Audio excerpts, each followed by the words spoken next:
7. No two words in sports are more dramatic.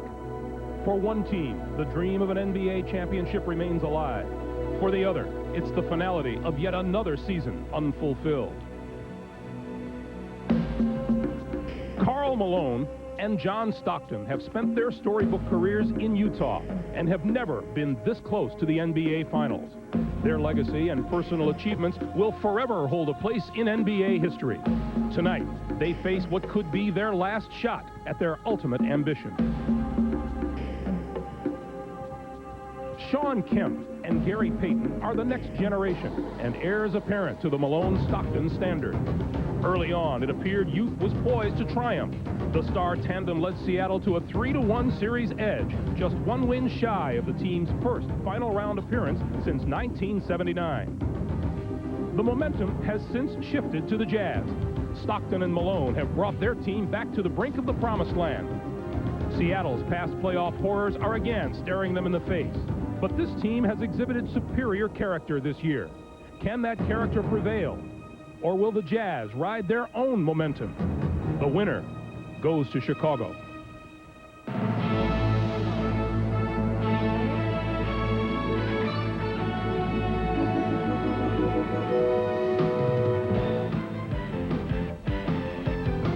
This is the NBA on NBC. The 1996 NBA Conference Finals. Welcome to Seattle, Washington. Tonight, the pinnacle of Western Conference basketball. Game 7 between the Utah Jazz and the Seattle Sonics. On Friday, 5,000 fans have showed up in downtown Seattle to cheer their Sonics on as they approach Game 7. Jerry Sloan has brought his Utah Jazz to town, a determined J.Stockton and his Seattle counterpoint, G.Payton. H.Hawkins of the Sonics kissing his loved ones goodbye as he enters Key Arena for the biggest game of his career, and D.Schrempf is ready as well. So is a packed house at Key Arena for Game 7 between the Sonics and the Jazz. Hi everyone, and welcome to Seattle. I'm Greg Gumbel along with Bill Walton and Steve Jones. Let's start with the Utah Jazz first, who are breathing some very rare air these days. It's the first time in the 22-year history of the Utah Jazz has the franchise been in a Game 7 of a Western Final. They have never before played a basketball game in the month of June. All of this has the big players ready, including K.Malone. I look forward to the big game because you don't need any pep talk. You don't need, my ideal situation is for Coach Sloan to walk in the pregame meeting and say, I don't have nothing to say, you guys know how big it is. That's what I would love. Because I've never been here before, and I try to approach it the same as always, but it's an excitement that I like because everything's on the line. And like I said, it's no excuses, and you get ready to play these kind of games. No matter where you're at. Don't matter if you're just playing them out in the parking lot. Game 7 is what it's all about. For K.Malone, known as a mailman, it's been rain, sleet, mud, snow, whatever. He's always made the delivery for the Utah Jazz. But this is a player who loves a big stage and relishes a big moment. He plans on delivering not only today, but deep into June because he needs a championship. All right, Steve. Meanwhile, the Seattle Sonics, well, they're still fighting ghosts of the past. Each of the last 2 years eliminated in the first round with 3 consecutive losses. A third straight loss to Utah today would send them home and not to the finals. They're also fighting some local battles. Take a look at the newspaper headline that greeted them after a Game 6 loss in Salt Lake City, but none of this deters head coach George Karl. Every month this year, we've won big games. Every month. November, December, January, we've gone and won games where people didn't think we have a chance of winning. And we've come back and won games at home when we were down 9 with a minute to go. We've done things with character. So, yeah, I believe that I think you're going to see a damn good basketball team play a damn good basketball game. Seattle's high wire act stumbled this week, but fortunately they have the NBA's ultimate safety net, the home court advantage. Won this year in spectacular fashion, where they were second only to the Chicago Bulls. Won because of the electrifying play of G.Payton, who carried this team throughout. Now, the biggest of these games are decided by the brightest stars. They've got to let themselves go out and be more than just yourself. Being average won't get it done today, and animated G.Payton for Seattle has to pay the absolute best game of his life. In the end, history will be very kind, Greg, to the winning stars today. All right, Bill. Bob Costas in our NBA studios after a timeout, and then Malone, Stockton, and the Utah Jazz against Kemp, Payton, and the Seattle Sonics. Game 7. Hey, what more do you have to know?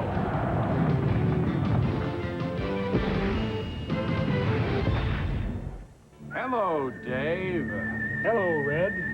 Back so soon? I hear Wendy's spicy chicken sandwich is back, but try this.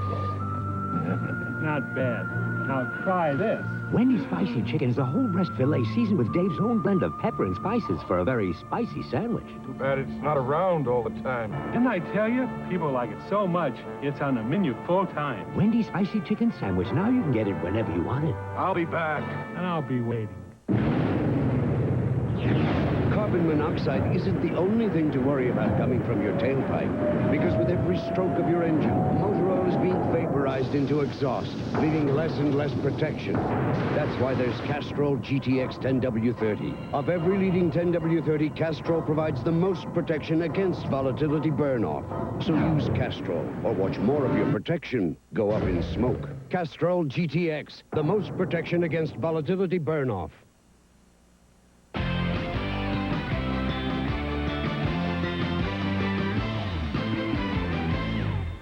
Hi again, everyone. Bob Costas in New York. Tip-off in Seattle is set for 7:15 Eastern Time, and we'll bring you the introductions of the Jazz and Sonics in just a few minutes. Utah is playing in its 100th game of the season. That's the most in the NBA this year, and tonight is the first time in franchise history that the Jazz have played a game in the month of June. And while Karl Malone has remained focused on getting to his first NBA Finals, his thoughts tonight are also with a friend. 32 points for number 32 tonight. What are you going to do in the next 72 hours? I'm just going to relax. It was a great victory, but one of my closest friends, he don't have long to live. The little boy is right there, so it's tough. It's a bittersweet win because of that, but I'm just going to relax and try to spend some time with him and my family and stuff like that and get ready for Sunday.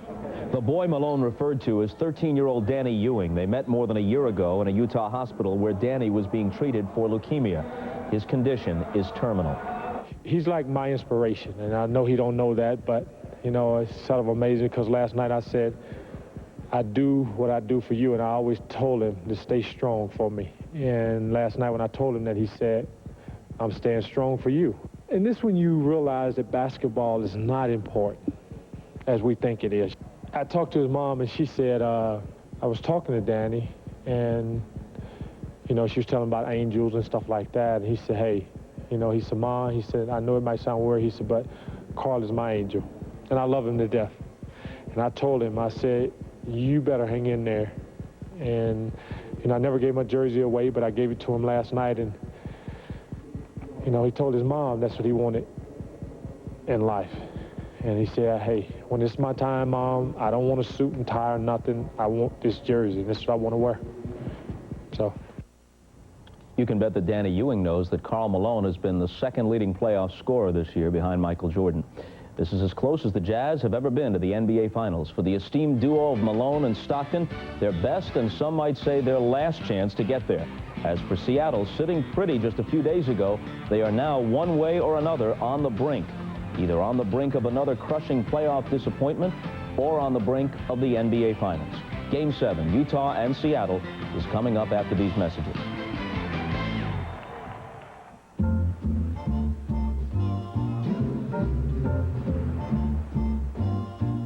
Somewhere beyond the sea, somewhere waiting for me. Your turn, man. When you've got the great taste of a nice cold Miller Lite, life is good. I think she digs you. Really? No. Beyond the sea, somewhere. The Pontiac Firebird waits. 305 horsepower comes to life. GTX, engineered for greater protection against breakdown. 7 on tap in Seattle. Let's go to the public address announcer here at Key Arena, Jim Gracie. The following is a presentation of Full House Sports and Entertainment.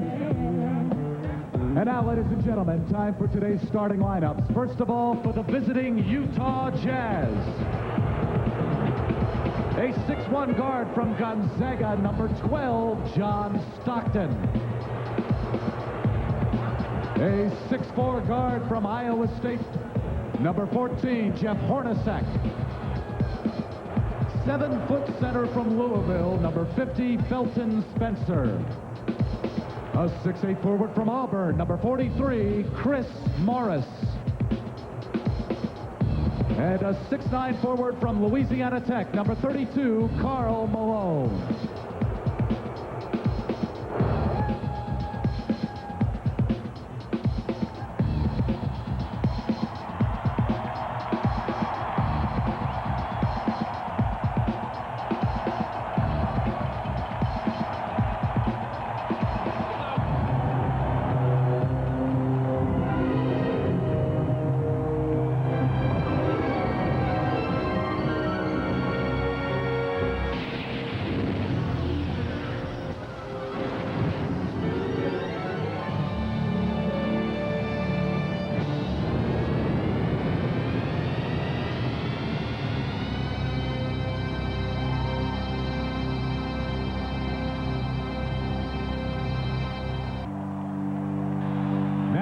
Ladies and gentlemen, get on your feet for the 1996 Pacific Division champions, your Seattle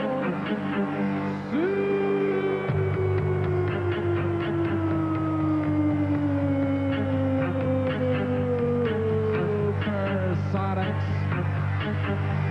And today's starting lineup for your SuperSonics. A 6'4" guard from Oregon State, number 20, G.Payton. A 6'3" guard from Bradley University, number 33, H.Hawkins. 6'11" center from New Orleans, number 50, Johnson. 6'10" forward from the University of Washington, number 11, S.Perkins. And a 6'10" forward from Trinity Junior College, number 40,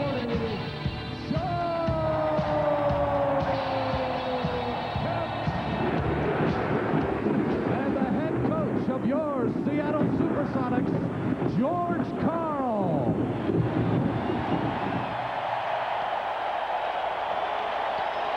Working the sidelines with us this evening, Ahmad Rashad and Jim Gray. Let's check in with Ahmad. All right, thanks, Greg. And talking to Jerry Sloan about the home court advantage that Seattle has, he says that it definitely will affect them. But at this point in the season, it's all about focus and tunnel vision. It's almost like challenging yourself to see how hard you can practice in the gym all by yourself. And I talked to K.Malone about this 7th game of this playoff series. He said it's a one-game playoff, and there are no tricks, there are no adjustments. The toughest team wins. He feels like they have the toughest team. Now for the Seattle side of it, let's go down to Jim Gray. All right, thank you very much, Ahmad. Well, I spoke with George Karl, and he told me he really didn't sleep much last night. Now, Karl usually speaks to his team for about 8 minutes before the game. Well, today, after about 3 minutes, he just said, hey, guys, get out of here. Forget all this stuff. Just go play and be your best. Now, as for Nate McMillan, he's been bothered by a bad back. That has led to a right hamstring problem. Well, McMillan told me that he has taken a shot of cortisone to try and loosen things up. He says right now, it has not kicked in. He feels as though he will be very limited in his abilities. And finally, now, as for G.Payton, who has had a life-threatening family crisis all this week, which has been talked about, he told me now that last night the entire family spent the evening together, that things are now much, much better. He was with his mother, his father, and his sister, and now he can simply concentrate on basketball.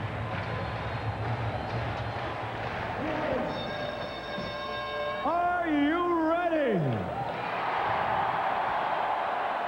Sonics fans, are you ready? For the thousands in attendance here at the Key and the millions watching around the world on television, there's only one thing left to say. Ladies and gentlemen,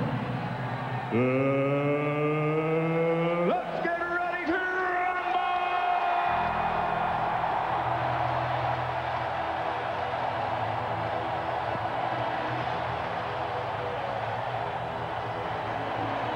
And that's how noisy it gets here in Seattle on occasion, especially for Game 7. I think the table has been suitably set. Dick Bavetta, Hugh Evans, Mike Mathis are our officials. Greg, Seattle has to get back to playing their type of basketball. Their defense has got to force turnovers as Karl Malone and S.Kemp get ready. They got to get to the hoop. Seattle doesn't finish strongly. That's particularly G.Payton there. And their interior game has to set up lots of three-point shooting for Seattle. Well, this game has been a day too late for everybody. All these players are ready. You talk about sweaty palms. They really want to get at each other. And I think the Utah Jazz feel if they had played yesterday, certainly they would be the victors. Teams have gotten off to quick starts the last two games. Tuesday night, Game 5, the Seattle Sonics jumped off to a 10-0 lead. Thursday night in Salt Lake City, it was Utah jumping to a 12-0 start. Foul called on Karl Malone for an elbowing foul. Mike Mathis right on the call. We look at the history of the home court advantage in Game 7. Severely dominant, over 80%. H.Hawkins, who has sworn to come out more aggressive. S.Kemp with the turnaround. The Utah Jazz know that the Sonics want an emotional start. They want to keep the crowd in the ball game. And their job is to control the tempo of the game, control the crowd. Look for a very physical game here today. Malone shot no good. Kemp with the rebound. The quickness of G.Payton. You know, Greg, this game has so many plots and subplots, but the one that everyone's hanging their hat on are the two stars, Payton and Kemp, Stockton and Malone, everyone pulling for the veterans. They haven't ever been there to a championship, but these young guys know you don't get many chances. Irvin Johnson with the foul at this end of the court, and we go the other way. Terrific refereeing right off the start. Two offensive fouls on screen sets. The first on Karl Malone with a wild elbow, then on Irvin Johnson. Pass inside, picked off by the Sonics. Utah's got to get something at the basket.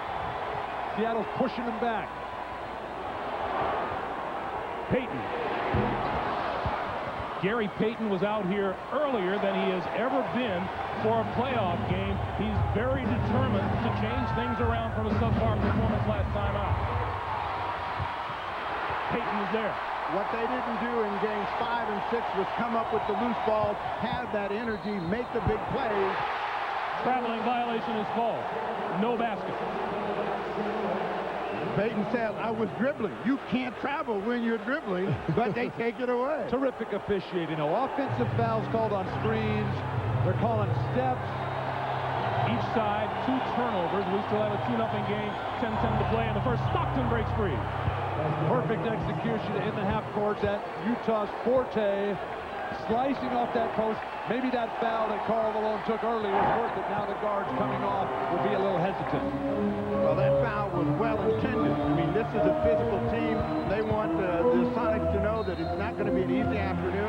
Illegal defense, Utah. You will see that call more than a few times this evening.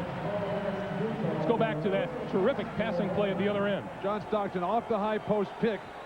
His biggest obstacle today, John Stockton, is going to be overcoming his greatest strength, which is consistency. He's got to elevate his game today over his normal level. Schrempf averaging 15.9 a game in the playoffs. They haven't gotten Schrempf involved in the games early enough in 5 and 6. He came out early as well. Wasn't missing a shot. That jumper shows he's going to be looking to try to take advantage of Morris and Russell. Hornacek down the lane off the pass from Malone. Karl Malone continues to pass beautifully. Utah needs to get Chris Morris a shot early to get him involved. He was brilliant at the start of Game 6. Schrempf. Nice step out by by Felton Spencer, who also has to make some early contributions. Tied at 4. Stockton, top of the key for 3. Real J.Stockton showed up in Game 6 and appears to be carrying that forward. That's 5 early. H.Kemp. Stripped to the ball, out of bounds to Utah. Steve, J.Stockton started turning it around in the overtime of Game 5. Got an offensive rebound, made some steals. That jumper exemplifies the spring and life in his game. Shooting just 27% from behind the line so far, and he hits a second straight one. The guy couldn't make a shot for 5 games, and suddenly he can't miss. Big story for the Utah Jazz. Kemp will go to the line for the three-point play. Superb job for Kemp, eschewing the double clutch, which has been his downfall for years, just going right in. Once the contact goes, just continuing right through. The disappointing and disconcerting thing for George Karl and the Sonics is in Game 5 and 6, Kemp was terrific. Had big minutes, no fouls at all. Terrible play. Irvin Johnson couldn't convert the giveaway. Back come the Jazz. Chris Morris for 3. And the Jazz have come out clicking from behind the three-point line. They lead at 13-6. It's an extremely athletic and talented Utah team. Steph, or 3 seconds. Well, 3 seconds. Kemp telling his team, we got to move, we got to find angles, don't let me get stuck with the basketball. But for the Utah Jazz, and J.Stockton is perfect from the field, the win in Game 5 is what sets the stage for them to be here. They believe regardless of what happens with the crowd, they know how to handle the defense of the Sonics. G.Payton really whacking Stockton away from the ball. Malone off the mark. Rebound to H.Hawkins. Whistle blows. And this looks like it'll go against Seattle. Loose ball foul is on Payton. Mike Mathis had this play all the way. Payton bumping, hooking, grabbing, holding. When the final shot was taken, just held him down. That was really an accumulation foul. Then he was late. He added it up, and then he finally said, well, it's a foul. But, you look at H.Hawkins trying to be more aggressive. That means that they're going to spread things out. Malone travels. Steve, on that high post rub-off for the guard, I think a good quick pass to the cutter. That play is open right away. Karl Malone shuffles his feet on the nice rotating defense. Tuesday night here in Seattle with a chance to put the Jazz away. Utah came up with a 3-point win in overtime. The Sonics swore to come out more aggressive in Game 6, but did not in Salt Lake City. They're trying to do that again here, and G.Payton scores. The size and strength of Payton inside. And the athleticism, that's where the real edge is for Seattle in this series. Payton over J.Stockton, but they'll have to capitalize.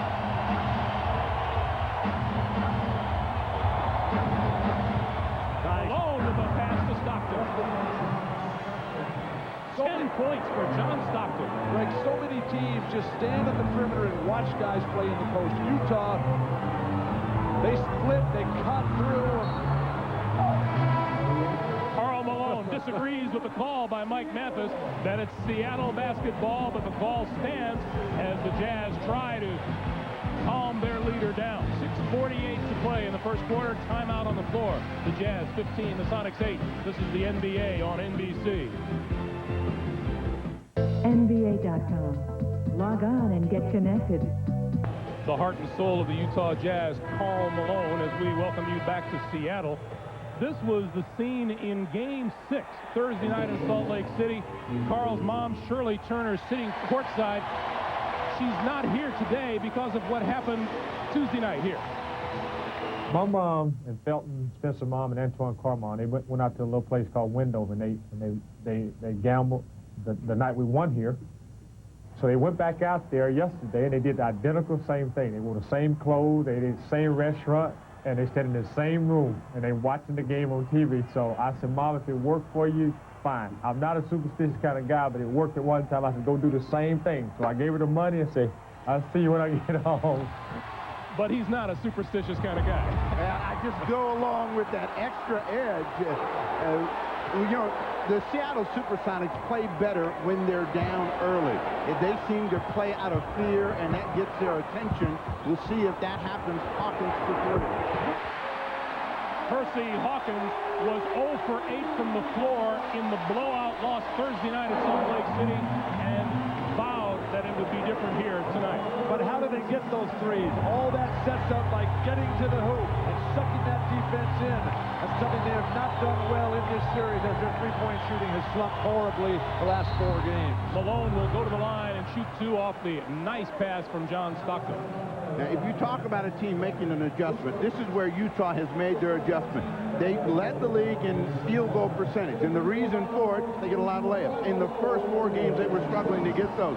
Now they're almost getting them at will. K.Malone getting his first layup attempt this afternoon. The fans counting K.Malone down. It has been an issue here in Seattle. The fans feel that K.Malone takes more than the mandatory 10 seconds to get his shot away. So Malone gets the ball now. They will start.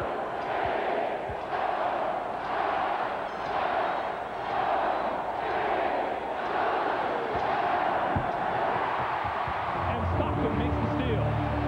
J.Stockton's the sharpest player in the game today. Well, he's got a mismatch and trying to take advantage of it, and Chris Morris got in, and they give him a shot. Seattle comes away with the ball, and Kemp draws the foul. That'll be number 2 on Felton Spencer. Felton Spencer was terrific in Game 6. The blowout, not off to a good start today with a couple of fouls early. This is a shot that Chris Morris has got to go down. Steve, we talked in a blowout Thursday night at Salt Lake City how Utah had to come out with a spectacular open. They had to come out and play perfect basketball for the first 8 minutes. They've come close to that. Chris Morris's stick back there would have helped their cause. Well, it certainly would have, but they've gotten Chris Morris in the game. He comes out, Ryan Russell is in the game, and he has done a better job defensively against D.Schrempf. See if Schrempf stays aggressive at the offensive end, because Russell's a guy that's made him become tentative and hesitant about shooting the ball. Greg Foster has also come off the bench, and Kemp goes right around Foster for the basket. 6 points for Shawn Kemp. 15-13, the Jazz lead is 2. Last 2 games, Shawn Kemp played 40 minutes a game, got 25 points and 14 rebounds a game. Hornacek pops off of the pick and gives it back to Malone, who works on S.Perkins. Ball away, front rim, Perkins with the rebound. Payton gonna push it. Schrempf. And whistle blows, an offensive foul. Schrempf can't believe they're going to call this on him, but that's that's Seattle basketball. George Karl has to be very pleased with this tempo here. The fast break generated by the defense. Just to push off there, very little contact. The defender easily moving backward. Here's the Brian Russell defense on D.Schrempf. As Stockton sits down, he's 4 for 4 from the field, replaced by Howard Isley, who throws it away.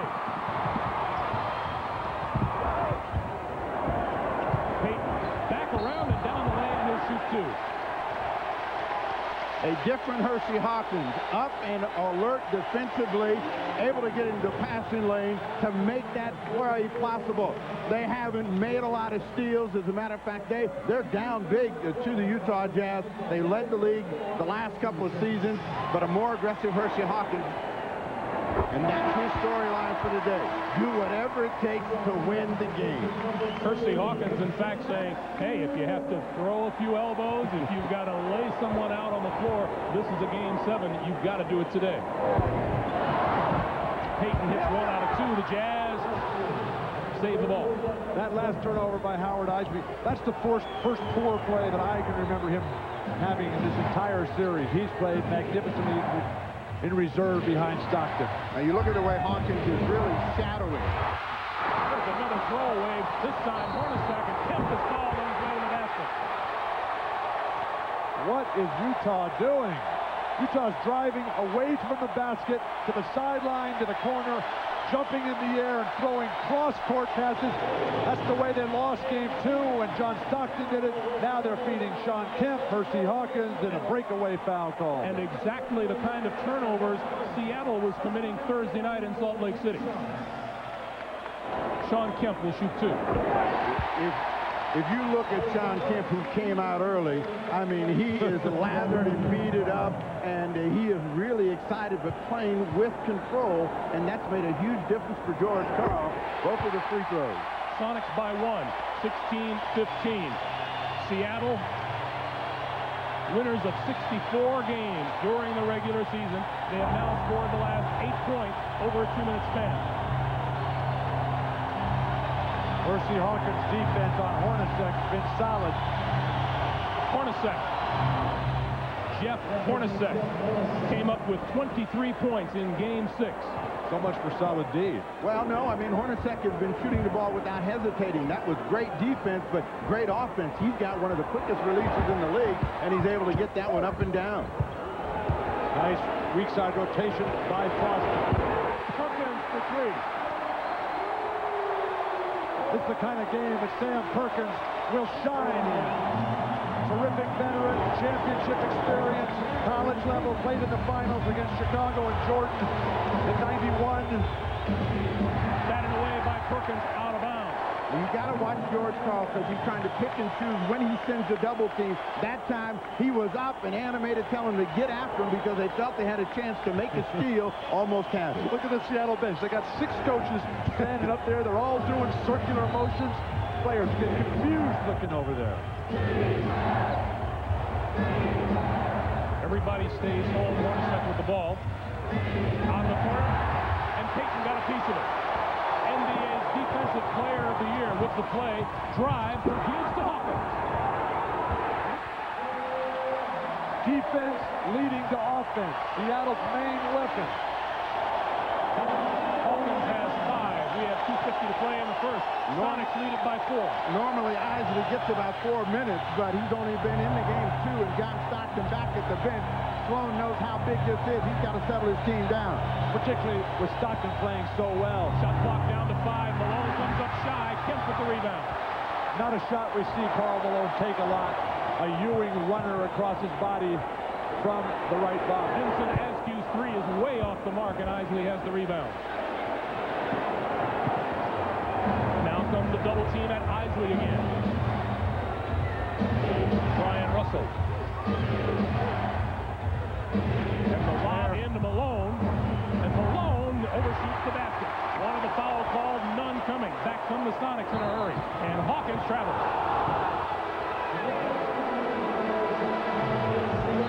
Well, the Sonics will take issue with Hugh Evans for that call. In the meantime, we'll stop with 2:03 to play in the first.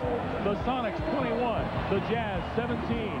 There are no more tomorrows for the loser. The winner moves on to the NBA championship round.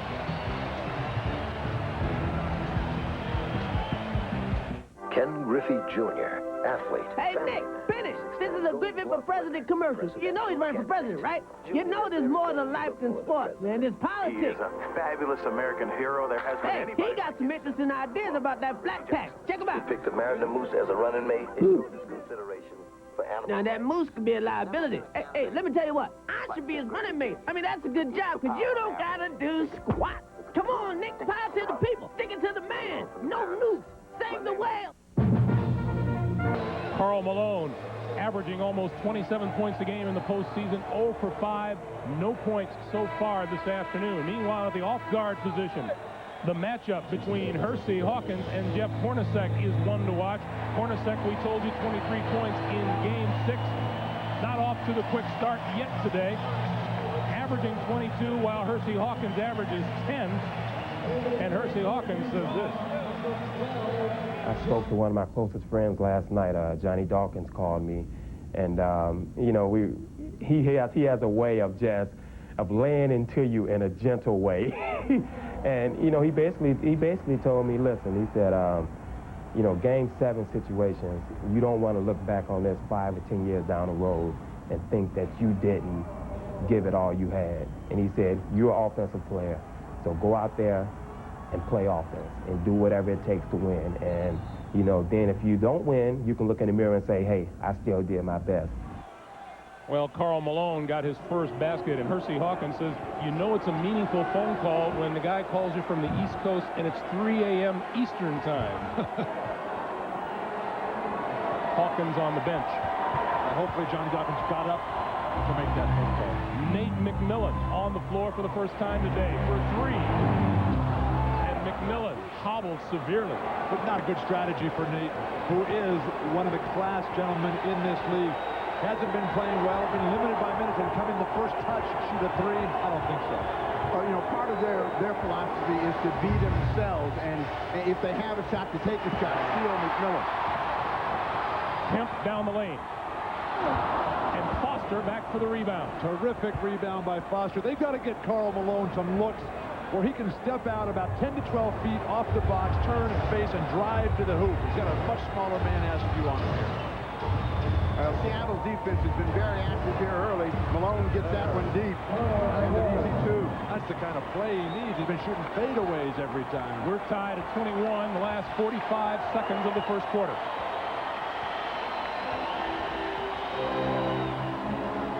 You know, Greg, Bill Walton didn't sleep last night, and when he did, he dreamed that he played in this game. I've already taken 3 shots from him in the rib, so, you know, he's up for this, and all of the people here are as well. Another turnover.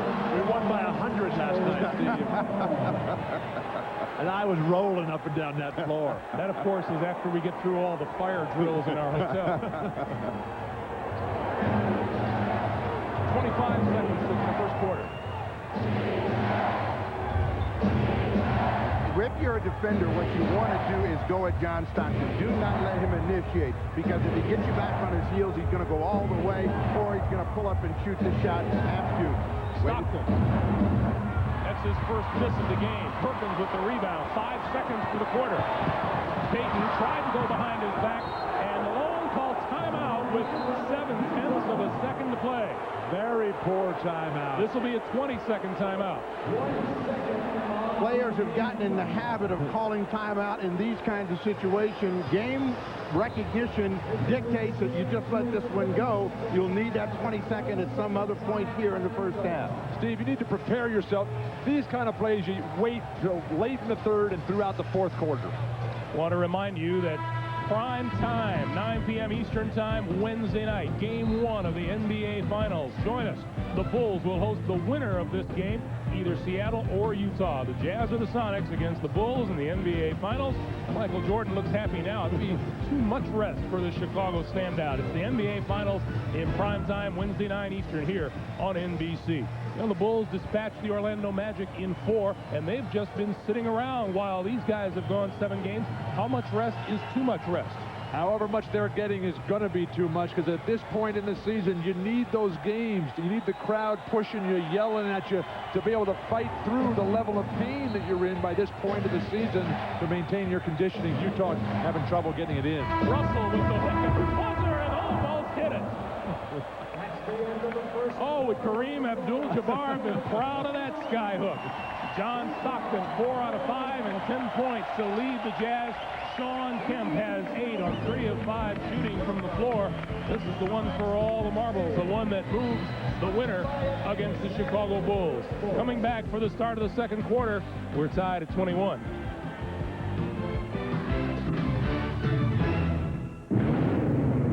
Get a lot of cool stuff. You notice anything different about the basketball team? Pepsi stuff. Dr. Catherine Homrick, NBC, the 1996 NBA Playoffs. Greg Gumbel, Bill Walton, Steve Jones, Ahmad Rashad, Jim Gray back at Key Arena in Seattle. This is how the first quarter came to an end. The big hook from beyond half court by Brian Russell almost went in. And it would have been a good timeout if he had made it. Well, from the basket cam, you see just how close it was as it ricochets in and out. But we had a great opening quarter of play. Both teams have worked out the nerves, and now it'll be a question of what contribution Seattle gets off the bench versus the contribution of Russell and Carr, who have been more consistent in games 5 and 6. Steve, Ahmad was telling us from the Utah bench about how Jerry Sloan displeased with the big man rotation against Seattle's press, and how they want to get Karl Malone more in the paint. Forget the fadeaway stuff, according to Ahmad and Jerry Sloan. Russell now tight on Gary Payton, who gets by and goes through the lane. And certainly we've seen a more aggressive G.Payton than we saw in Game 6, who seemed to be distracted, wasn't in the ball game, looking to penetrate and make things happen. Frank Burkowski into the game now. His job to shadow Karl Malone. Shot clock down to 7. Malone around his man, can't get it to fall, and Burkowski has the rebound.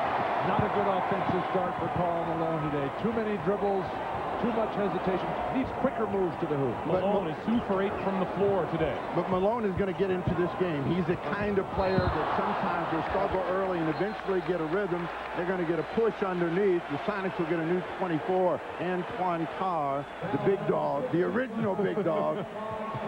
Hey, still the big dog. The new big dog needs to do something. This big dog has already done it. Now, Russell has got the job of defending Payton, and when Payton sees this, he's going to try to beat him around the corner. Back outside, Perkins for 3. And that'll be out of bounds to Utah. Good pass by Nate McMillan. You can just see the pain on his face when he tries to move. It's so sad. Here's a guy who's given everything to this franchise, the only team he's ever played for. Taking a shot and his blow back before the game. So dangerous. The nerve problem affecting his left leg. And as we saw in Salt Lake City on Thursday night, he cannot elevate very well. But nothing's going to keep him out of this game, and certainly if they win it, nothing's keeping them out of the championship. Both of these teams know they may not get to the championship again, and they're going to leave it all out today. Carr converts off the bad pass. Morris and Brian Russell in the game at the same time, something we have not seen from Utah. Yeah, Brian Russell playing some big guard. There's S.Perkins stroking everything, bringing it all. Perkins moving so well. I have not been impressed, Greg, with Utah's ability to feed the post quickly if Nate McMillan gets called for a foul. Stockton looks so much quicker than he has at any time during the course of this series. Here's a slow pass that Burkowski gets out on, and the strength in the hands of Antoine Carr enables him to finish with no weak side rotation. Meanwhile, J.Stockton went right over to Antoine Carr and told him, you've got to be moving on those drives. The problem that they have in handling J.Stockton, tough job for Russell, is that they are letting him initiate.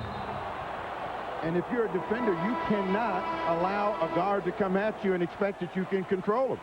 We have timeout on the floor with 9:52 to play. The Sonics lead it by 2. This is the NBA on NBC. Michael and the Bulls want the West winner. The NBA Finals Game 1, Wednesday night. This is on NBC is brought to you by Bud Light, official sponsor of the 1996 Summer Olympic Games. Make it a Bud Light. By Ford Escort. It's new and it's nifty, made for the smart, the intelligent thrifty. And by Nike, who encourages you to participate in the lives of America's youth. Next weekend, NBC Sports continues its coverage of the French Open presented by Perrier. Number 1 seed Pete Sampras looks to add a French Open trophy to his collection, the only Grand Slam title that has eluded him.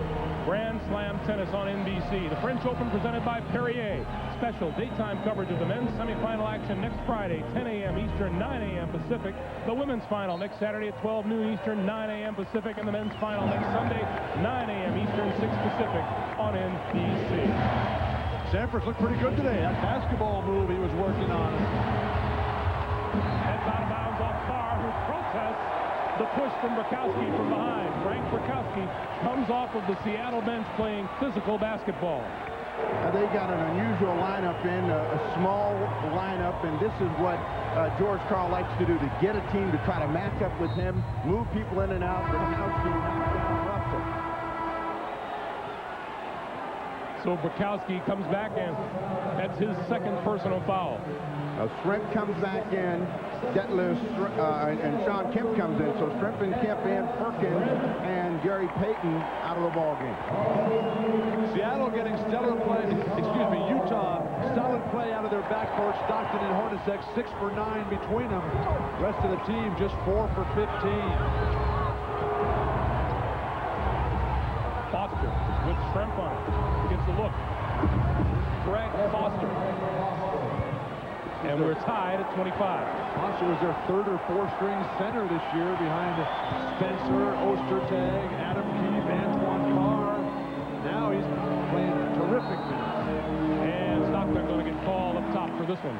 One thing that Jerry Sloan said about Game 7, I want to find out who wants to compete on both sides of the floor. And Greg Foster has gotten better as the series has gone along. As long as he stays within that area, doesn't get you happy, he's going to make Jerry Sloan happy. Now, when he starts drifting outside and begins to think that he can shoot deep, he's going to find himself on the bench. Askew finds himself open and hit. Vincent Askew, his first basket of the evening, 27-25, Seattle, 8:40 to play first half. The size of these interchangeable players for George Karl in the backcourt, Nate McMillan and Vincent Askew, can play up big over the top of guys like John Stockton. Brian Russell, now playing the off-guard, got to do a better defensive job. Double team comes to Stockton. Morris to Foster. Foster jumper short. Askew with the rebound. Sonics 2-on-1 if S.Kemp can get a hold of it, and he cannot. Terrific retreat by Utah. They're going to double and make somebody else beat him. Kwiatkowski, before he gets the three away, there is a foul called down low. And Kemp with some words for John Stockton. Nate McMillan with the second personal. What is Greg Foster doing getting a technical in this situation? Maybe standing up for his teammate John Stockton that got decked in the lane. You don't want to give up a point here. Take a look at it up above, and you'll see Stockton is stuck right in the fray right there, and actually was trying to draw the foul against Nate McMillan. So he went down. That's when the disagreement came up. So Schrempf gets the technical. Sonics lead it by 3. K.Malone back in the fray. Ahmad Rashad was talking to us about Jerry Sloan's displeasure with Utah's offense against the trapping, pressing defense for Seattle. Utah's handled that the last couple of days. They have not done a good job this afternoon. Now Brian Russell will move back to the forward position as Hornacek comes back in the backcourt. Now this is the lineup that has given Seattle the most trouble. Carr, Malone up front with Stockton, Hornacek, and Russell out on the floor. Malone working on Kwiatkowski. Turnaround. Too strong. Loose ball picked off by Hornacek. And remember, Carl Malone told us he was trying to stay calm and quiet, let the game come to him. So he's still a little bit too excited. He's got to work some of that adrenaline down. His fadeaway is not working, though. And there's a foul on Antoine Carr, who is none too pleased about it. That's number 2 on Carr.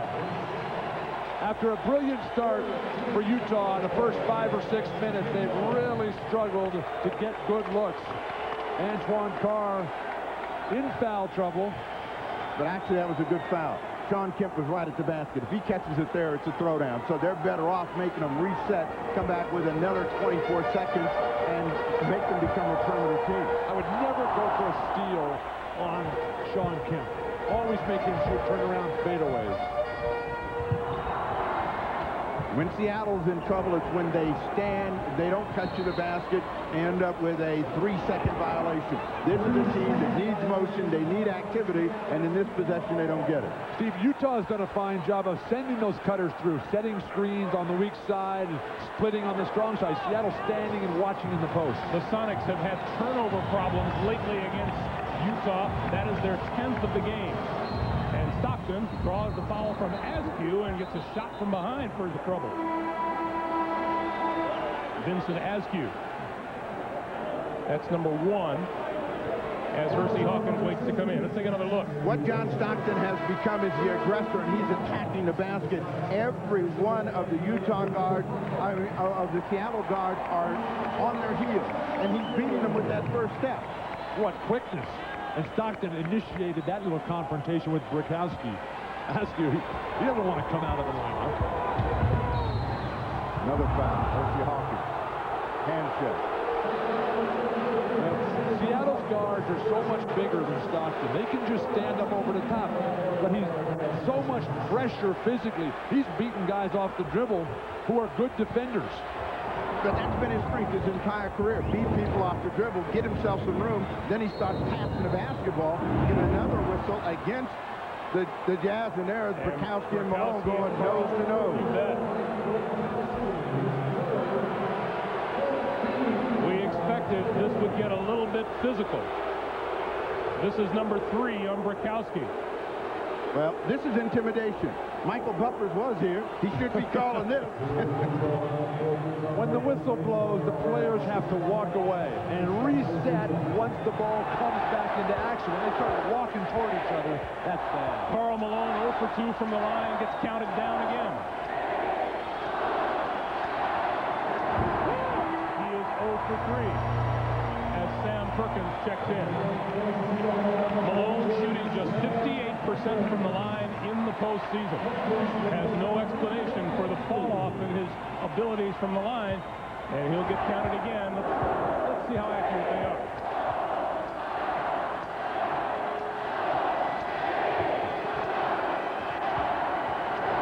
As you might expect, the fans are a little quick. Malone, 1 out of 4, 28-26 Seattle. You know, it's kind of like they used to put that clock on Ivan Lendl in tennis, and he'd always get it away before they had the violation. So Karl Malone knows exactly how much time he needs to get it. It's irritating to the fans. Hawkins. But there's no intent by Karl Malone to violate the rule. The foul is on Jeff Hornacek. H.Hawkins will be shooting free throws when we come back. 6:46 to play in the first half.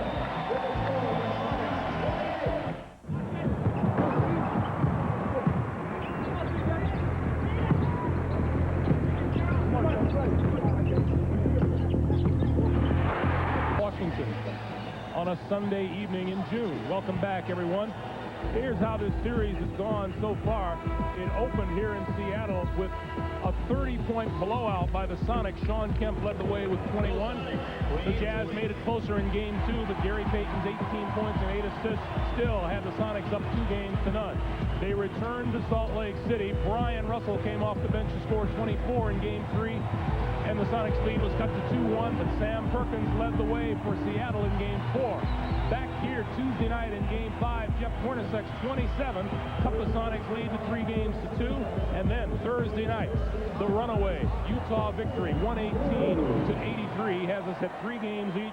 The third time in 5 years that Utah has been in the Western Conference Finals. It's the first time they've won more than 2 games in a finals. Yeah, they're right on the threshold. They all can feel it, and they were all excited about the opportunity to get to face the Chicago Bulls should they win this afternoon. A rare miss from H.Hawkins, who has been terrific at the line for the Sonics and really is trying to be the aggressor against Jeff Hornacek, who has tortured him through the first 6 games. Hawkins gets 1 out of 2, comes into this game shooting 90% from the free throw line in the postseason. Utah has to be ecstatic that they're within 3 here. Stockton hasn't scored since the first 4.5 minutes of the game. He had 10 points early. Karl Malone's really having a hard go of it. And Perkins fouls him in the paint. So with things going poorly for the 2 stars for Utah, the guys that make it all happen, they're right there in the game. Well, it's been an ugly quarter at the offensive end for both teams. Utah's got 5 points. Malone trying to get them 7 with this pair of free throws. And the Sonics, they have 8. So it's not been a hot-scoring quarter.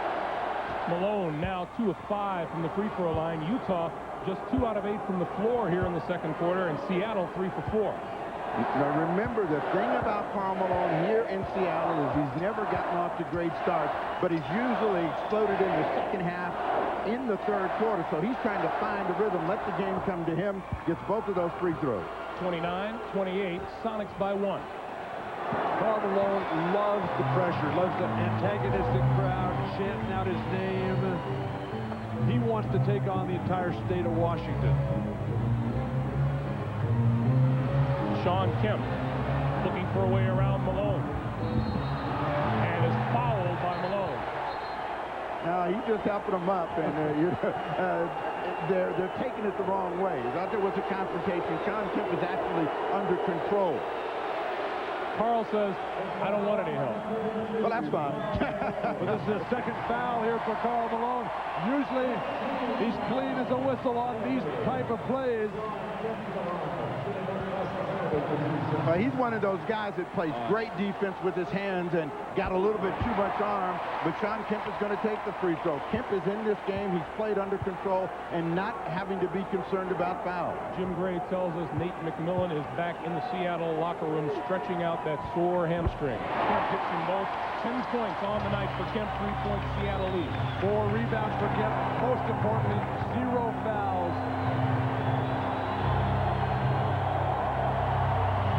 Malone wants the basketball. Hornacek beats him down low. Hey, look at G.Payton step right in there, close enough to where he can be called for illegal, but they call it on D.Schrempf on the other side. George Carlson, look, that's what they do in Utah. You take a look up top, and you'll see here D.Schrempf right in here, and he's going to move back across the lane. And when you see him, he's standing there in the paint. The players are arguing, and the coaches, particularly George Karl, arguing way too much. They're acting like the refs care who win this game. Russell for 3. And Payton has the rebound. Well, that's because of the bigness of the moment. Both teams have so much at stake, and these groups of players want to get to Chicago on both sides. Kemp with the handoff to Payton in the travel. When you make that handoff, and we've seen Stockton and Malone guilty of the same thing, you can't leave it in your hands. When you're going to give it to him, you got to flip it up in the air just 6 inches out of your hand so he knows to take it. When the guard comes by, like Payton did that time, and tries to grab it out of your hands, that's always going to be traveling. 11th Sonics turnover of the night. They were trying to get Felton Spencer in a game. They wouldn't allow it, so Antoine Carr has to stay in. They got to get Ryan Russell in this game. They got to get him to make a shot. 5.5 to play in the first half. The man that they have to get started is Malone, and everything revolves around him. If he gets started, Russell gets shot. That was his best move of the afternoon. Most authority. Malone with 9. Jazz are within 1, 31-30. This is Payton now, top of the key. They would love to become as efficient at running pick and roll as Stockton and Malone. They never quite get the screen set. Kemp inside.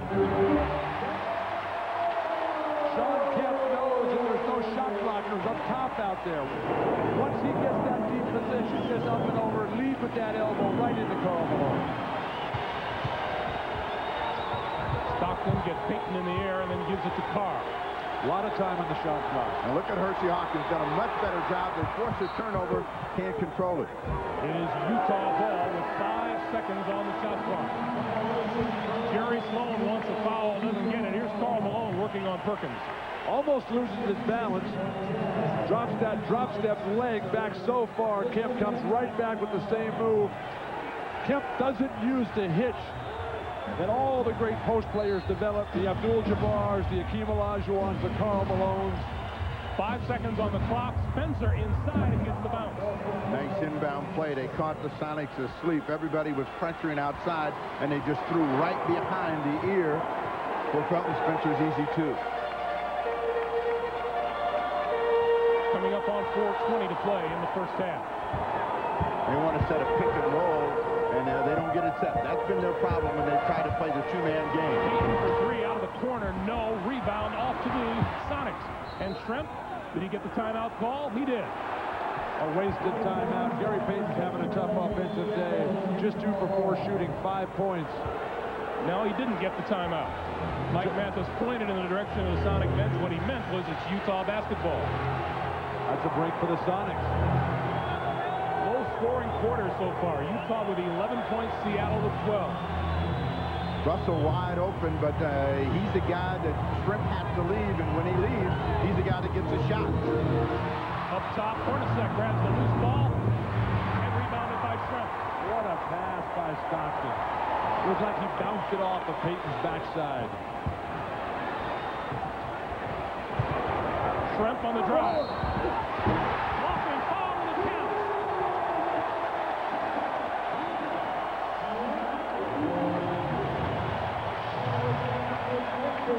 This is a number 3 guy in the offensive priority for the Utah Jazz, and Felton Spencer could never stop moving. Otherwise, he would have gotten a call. Schrempf says, finally, I'm going to get to the line. Spencer with his 3rd personal. And it appeared as if Felton Spencer was just starting to get on track. He got a little jumper to roll for him in the lane. Malone with the rebound. D.Schrempf still able to get by guys with that weak pump fake on the perimeter. He's not making that outside shot. Why go for that? Stockton for Foster. Gives it to Malone. Nice pass. Karl Malone now with 11 points, 35-34. Jazz back within 1. 7 1/4. Both teams playing hands defense, and the Jazz poke it away. Payton steals it right back. Can't control it. Jim Gray told us, Gary Payton going through a tough time this week of personal family matters, and he wanted everyone to know that his entire family was together last night before the game. They're here in Seattle with him. And a very confident and animated and poised Gary Payton as well. Malone goes to Foster at the top of the key, and now Hornacek going to look for Malone again down low. Well, the Jazz have been making that extra pass. This one has to come out over the top. Hawkins reacts and says, he was out of bounds. Well, rarely will you see Jeff Hornacek beat you off the dribble for his own shot. Stops the clock with 2:49 to play in the first half. 35-34 Seattle. Oh, no. Here's what's coming up on the Prudential Halftime Report. We'll be joined live by the NBA's Coach of the Year, Phil Jackson of the Chicago Bulls, who are still 83-11 this season and waiting for the winner of tonight's game in the NBA Finals beginning Wednesday night in Chicago. We'll also get the thoughts of Julius Erving and Peter Bessie on the first half of the Jazz and Sonics. A good one so far in the decisive Game 7. Seattle leads it by just a point as we send it back to Key Arena and our starting five. Greg Gumbel, Steve Jones, Bill Walton, Ahmad Rashad, and Jim Gray. Every single one of us. Bob, thank you very much. 2:49 to play. I want to remind you, the NBA and NBC Sports have teamed up and created the official website for the NBA Finals at finals.com. Game previews, player bios, audio clips, video highlights, and the latest news. And during the NBC broadcast of the Finals, Batman. Fans around the globe can interact with the Cybermeister, Steve Jones, who will be online with commentary and answering fan questions during the game. Check out the official website of the NBA and NBC Sports at finals.com. Jeff Hornacek, it's the first of two. Let's go over to Jim Gray. All right, thank you very much, Greg. Well, during that last timeout, George Karl told his team, guys, you got to blow it out here this last 2 minutes and 49 seconds.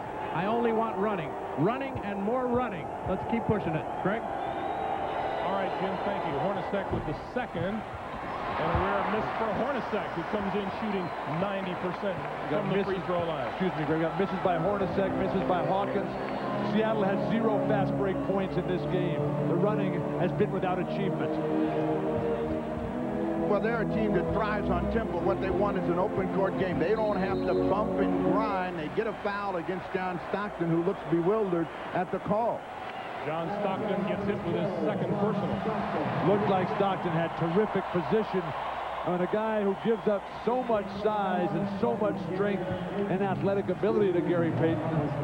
I like the way J.Stockton always works the official. After every call, he has a little look and he has a little something to say, and then he just goes about business. So he's working for the next call against Gary Payton the next time down. Gary Payton missed them both, and Kemp is there for the rebound. And it's Tripp, picks it up again, and Tripp. That is terrible for Utah. You get their best player, Seattle, misses 2 free throws, and then you give up an offensive rebound for a layup. Should have been a foul called on Karl Malone as well. Well, the ball took that little extra bounce on the rim, but nobody blocked out, and it's a 2-point Sonics lead, 37-35. Malone for Foster. Nice footwork. And Foster converts the basket. 4 points for Greg Foster. We're tied at 37 and a minute 55 to play. Well, that's the big man they want to dive into the hoop. H.Hawkins, who is willing to let it go, misses that 3. Ryan Russell did a good job of slowing down Payton on the break, helping out Stockton that time. Stockton 4 out of 5 from the floor. The rest of the Jazz team shooting just 36%. Malone gets it back. Stockton, now shot clock down to 7. Has to do something in a hurry. He spins. Malone gets it away and hits. Good job by Stockton and Malone, and the Jazz lead it by 2. Now remember that bad start that Karl Malone had. Well, he's picking up steam. He's got 9 1/4, 13 in the ball game, and they have been able to control the tempo of the game and the offensive flow at their end. Hawkins takes the bump, feeds Kemp. Sean Kemp has 16. We are tied at 39 with a minute to play in the first half. Now, when Sean Kemp comes out and just plays basic basketball, it's out for the opponent. He's got 16 here in the first half. Good defense without the ball by Hawkins. Shot clock down to 6. Malone backs in on Perkins and goes to the hook. He'll shoot 2. Seattle wants an offensive foul here, but very difficult to call an offensive foul because Karl Malone keeps his both hands on the ball so well.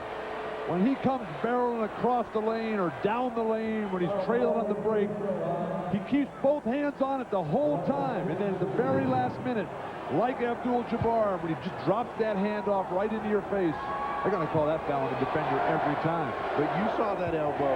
Oh, I got that elbow plenty of times. But that's the same elbow that was delivered by Karl Malone. That's where they wanted the foul. They didn't get it.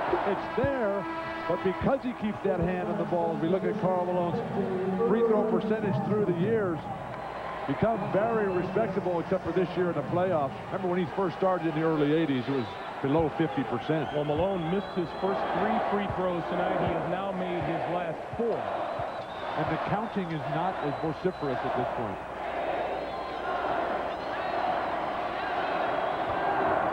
And he missed that one. Jazz by 1, 40 seconds to play in the first half. Seattle can go 2 for 1 if they play quick. Payton on the move, back outside. Kemp. Payton out of the corner for 3.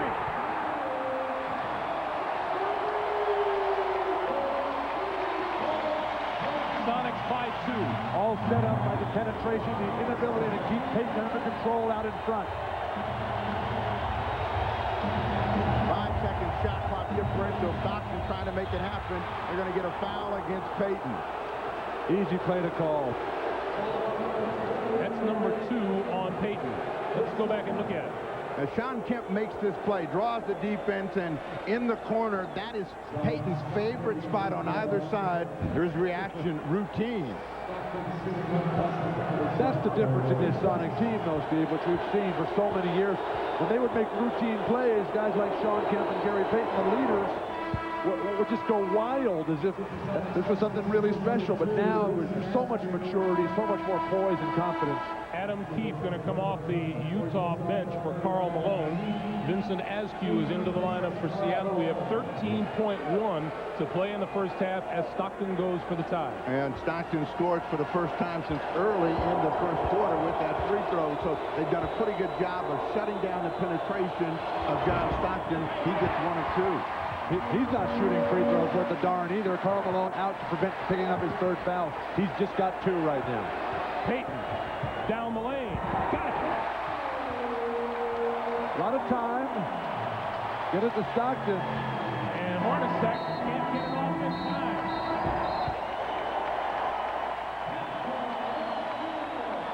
The Sonics close the first half, shooting 61% from the floor, led by Sean Kemp's 16. In the previous 6 games of this series, the team leading at halftime has been the winner. Tonight, that's Seattle. Back with a Prudential halftime report right after this.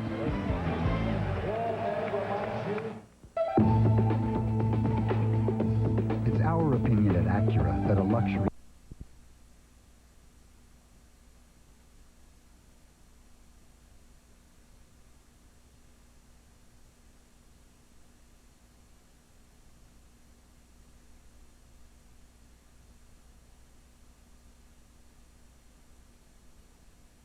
See the corn dog booth, and I think it's just about time for a corn dog, huh? Yeah. Okay, back to you guys. There were a couple plays in the first half where Hornacek and Malone paired up 2-on-2. That's going to be the key in the second half because it's not going to be a high-scoring game. Seattle allowed itself to get sucked into Utah's half-court game, and the only way they can survive in the second half is if they get more points out of D.Schrempf and H.Hawkins.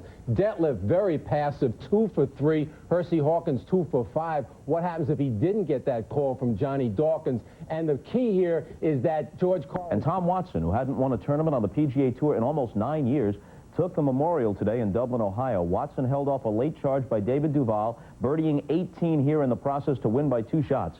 It was the 46-year-old Watson's first tour win since November of 1987. And starting 11 days from now, we'll have unprecedented coverage of the 96th U.S. Open. Never before has a network televised all 4 rounds of the Open, but we will do that beginning on June 13th. One of the 4 tennis majors is going on right now, the French Open. Today, the men's top seed, Pete Sampras, beat Australian Scott Draper in 3 sets to advance to the quarterfinals. Next up for Sampras is 7th seed Jim Courier, twice the champion in Paris, who won in 4 sets today. On the women's side, co-number 1 Monica Seles breezed in 2 quick sets over Magdalena Maleva. And the other number 1 seed, Steffi Graf, won a 2nd set tiebreak over Mary Jo Fernandez to advance to the quarters. We'll resume our coverage next weekend, beginning with the men's semifinal Friday at 10 a.m. Eastern, 9 a.m. Pacific. No, they haven't changed the time zones. That's a television thing. It's halftime in Seattle. The Sonics leading the Jazz by 3. Back to Key Arena right after these messages from your local station. Enjoy the second half. This has been the Prudential Halftime Report, brought to you by Prudential. Live well. Make a plan. Be your own rock. Monday at 8, 7 Central. You have a bad day here, somebody dies. NBC presents the heroes who risk their lives. My baby is still up there. And the families who fear for them. Chances that you take. From acclaimed director Ron Howard. Robert De Niro, William Baldwin, Rebecca De Mornay, Scott Glenn. Let me go. And Kurt Russell. You go. We go. Backdraft, NBC Monday at a special time, 8, 7 Central.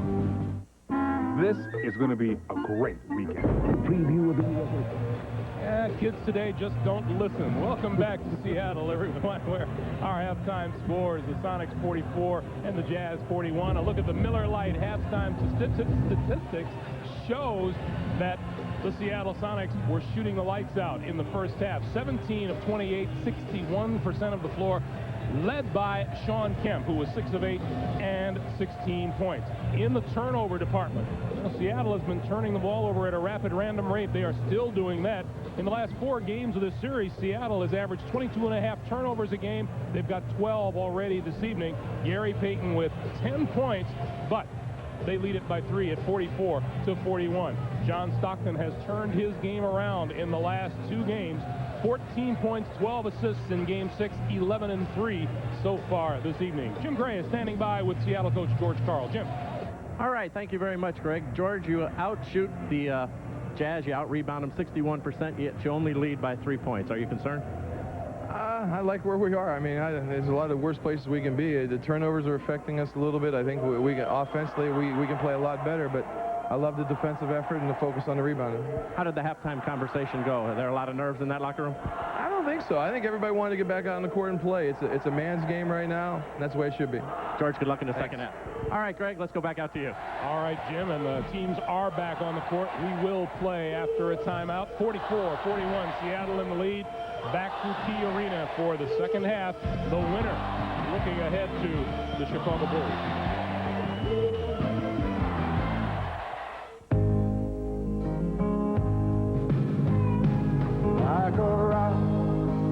Listen, me.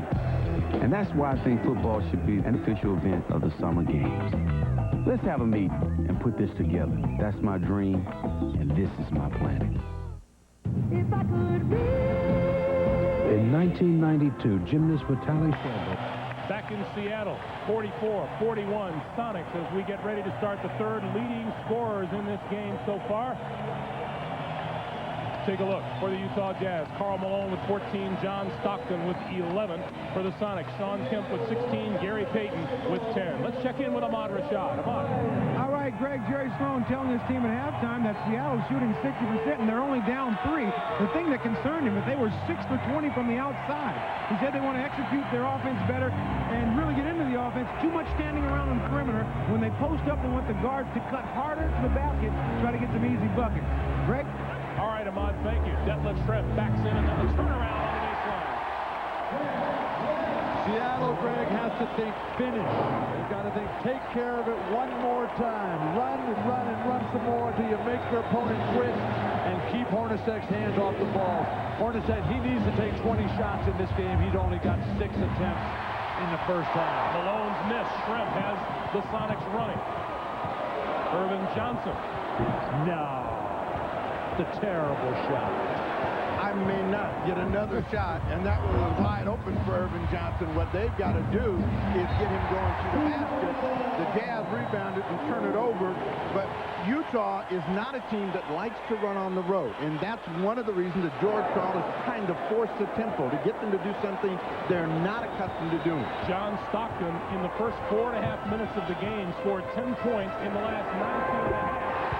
As J.Schrempf hits a three, Stockton has managed just 1 point. And Jerry Sloan counters quickly with Brian Russell. Too tentative by Chris Morris.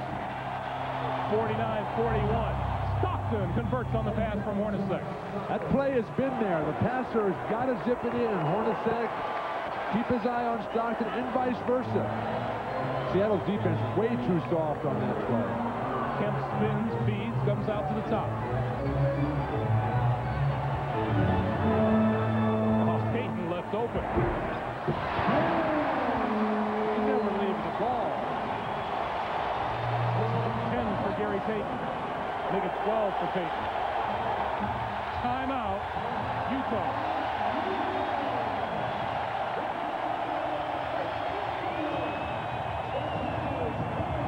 $17,072 cheering their Sonics who lead it 51-43.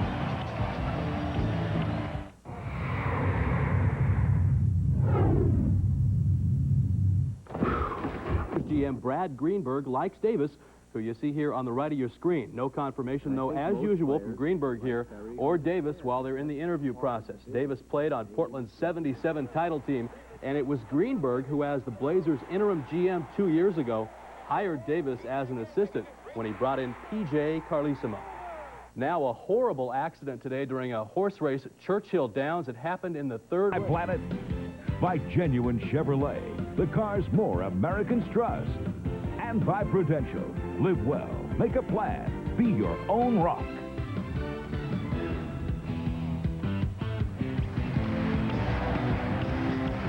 Well, once the Jazz and the Sonics determine who will meet Chicago in the NBA Finals, NBC has 3 hot must-see TV comedies tonight. Mad About You, News Radio, Third Rock from the Sun, the NBA Western Conference Finals, and must-see TV. What a night, NBC tonight. Greg, for Utah right now, their consistency that has been their trademark of Stockton and Malone for years, that's not good enough. They have got to play better than they've ever played. They got to raise their game. This is an 8-point game. Jerry Sloan knows that they're at a real critical point in the ball game. They don't want the Sonics to get the double digits. That's why I call a timeout. Hornacek forcing the shot, but getting the whistle. H.Hawkins commits his second. The Sonics shot 50% from the floor in the first quarter. Since then, they are 12 for 16. So they've stepped up their offensive game. And the aggressive edge that we detected in H.Hawkins yesterday carrying over throughout this game. So strong, so assertive defensively, denying Hornacek completely. Hornacek hits the first. Oh, look at Jeff Hornacek, who is just lighting things up. 52% from behind the arc. The problem for him tonight has been getting that shot away. And he's got a quick release. They're not setting screens for him away from the ball. They're not getting any sort of up and down opportunities.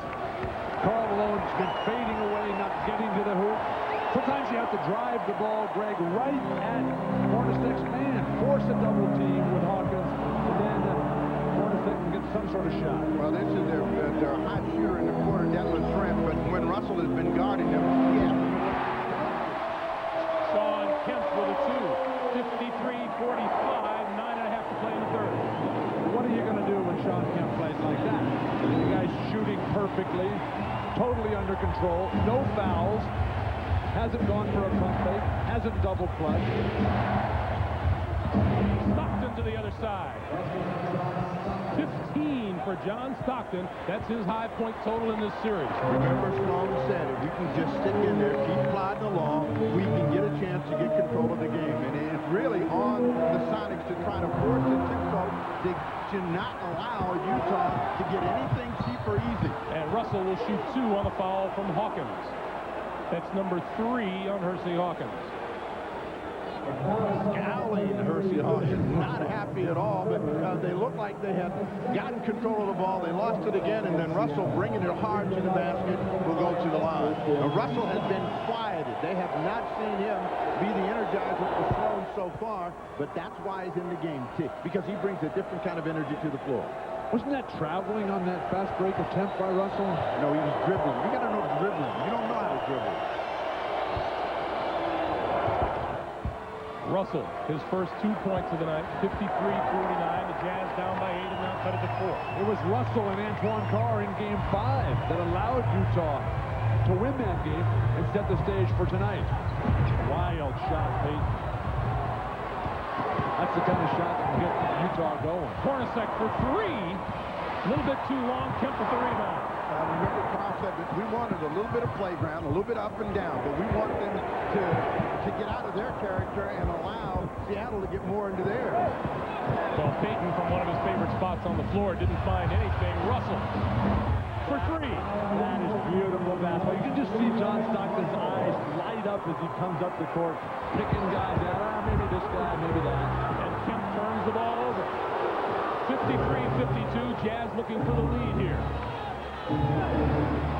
That one fine, Russell. You just hit one. He gets the pass from Malone and draws the foul from J.Schrempf. Another problem that Russell presents is that he is the guy that's cutting, and J.Schrempf is having trouble finding him. When he dives to the basket, he's open. George Karl sees a little something he doesn't like here, so he calls timeout with 7:59 to play. His Sonics lead it by 1, and you're watching the NBA on NBC.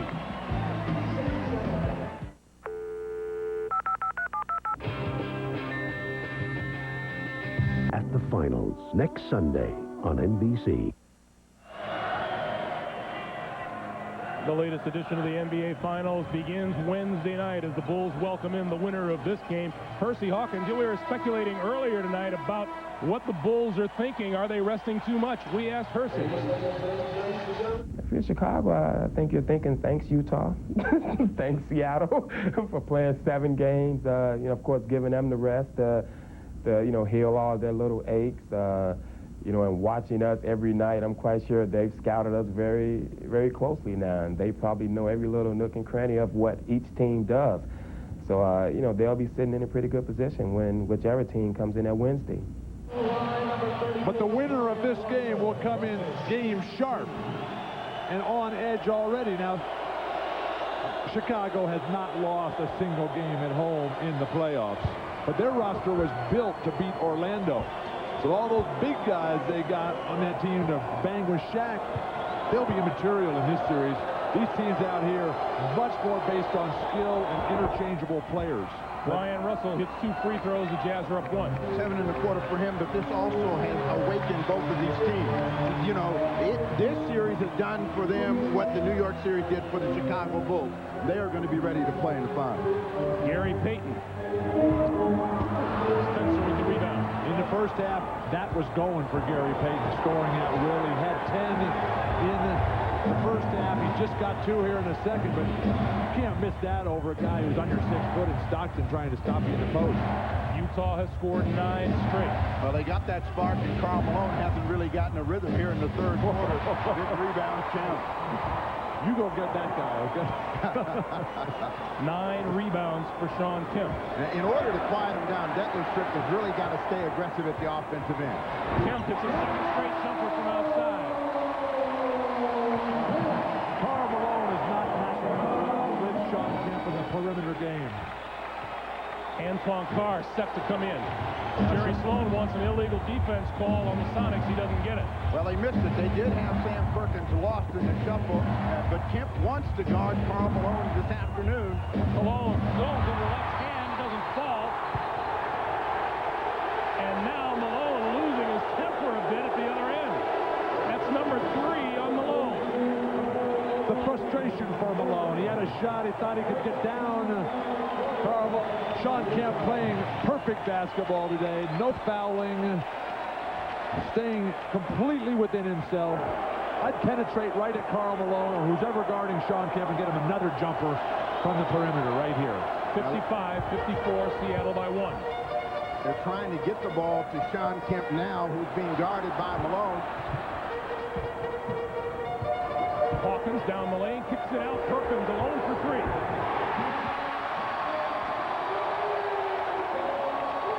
Sonics by 4, 58-54.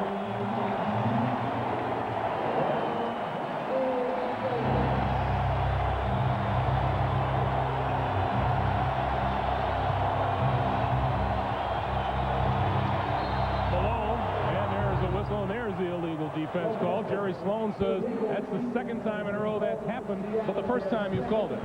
Yeah, Seattle's defense, which is at the top of the league, they're taking Karl Malone out of his game. They're making him shoot fadeaways. They're giving him only opportunities in his least favorite spots on the floor. Give George Karl a lot of credit. Greg, I didn't know you could read lips so well from so far away. It's that sign language stuff. Boy, Sean Kemp having himself a night. Well, he's maturing. We have seen that from Game 5 on. Sean Kemp is learning how to play with the emotion and the bigness of the moment. Under 6 minutes to play. And as poorly, Greg, as it's going for Utah, they're just down 3 points. And Malone got the ball down low and drew the foul, so he will shoot 2. That's number 1 of the game on Kemp. But Kemp has stayed out of foul trouble, and you know, even now, in working the official, is doing it in a way to where he might get a call the next time down. Kemp 4 for 8 from the free throw line, gets counted down again.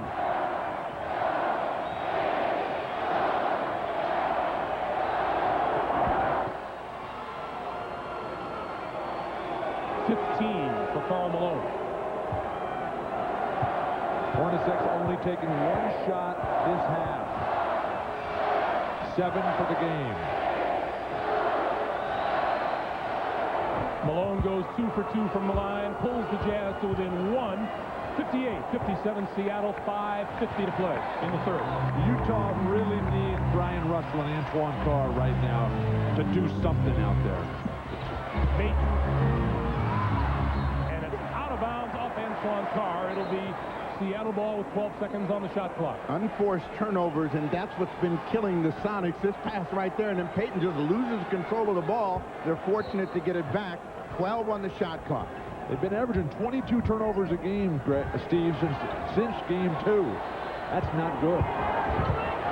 14 turnovers so far tonight. Payton off the mark. Russell has the loose ball. Here comes Stockton and the Jazz. Nobody's setting screens for Hornacek in the open court. Nobody's trying to help him get off. Yeah, but H.Hawkins is wearing him for a jacket as well. He is not letting him get out of his sight where before he turned him loose. Malone's pass nowhere near. Payton dishes off Hawkins' face twice and draws the foul.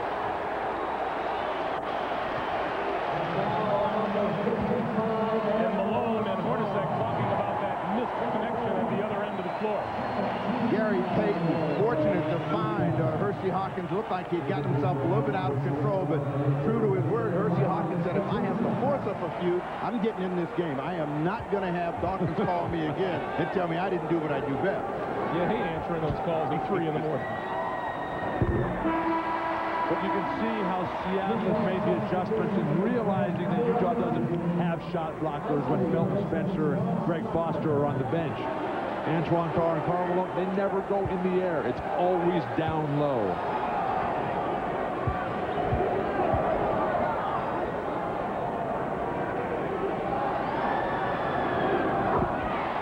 Hawkins hits them both. The Sonics by 3, 60-57. Coming up on 5 minutes to play here in the third quarter. Isley has to make positive contributions here. Stockton with a seat on the bench.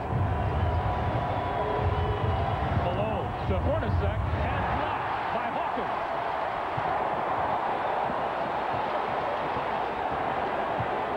Hawkins left behind, came back for the block on defense. Karl Malone is giving the ball to cutters who can't do anything with it. You've got to be more selective. Perkins turnaround. 10-point Seattle. If you're going to change the tempo of the game and you're a Sonic fan, you got to look for them to do it right now against Howard Isley. Seattle crowd comes to its feet.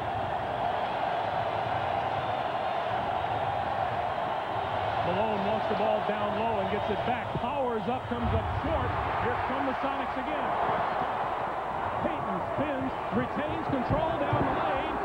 Follows, no, tap up by Schrempf. Jerry Sloan wants timeout. Utah standing around waiting for calls to be made. They're not coming. Seattle on an 11-3 run has opened up a 64-57 lead. 3:53 to play in the third quarter.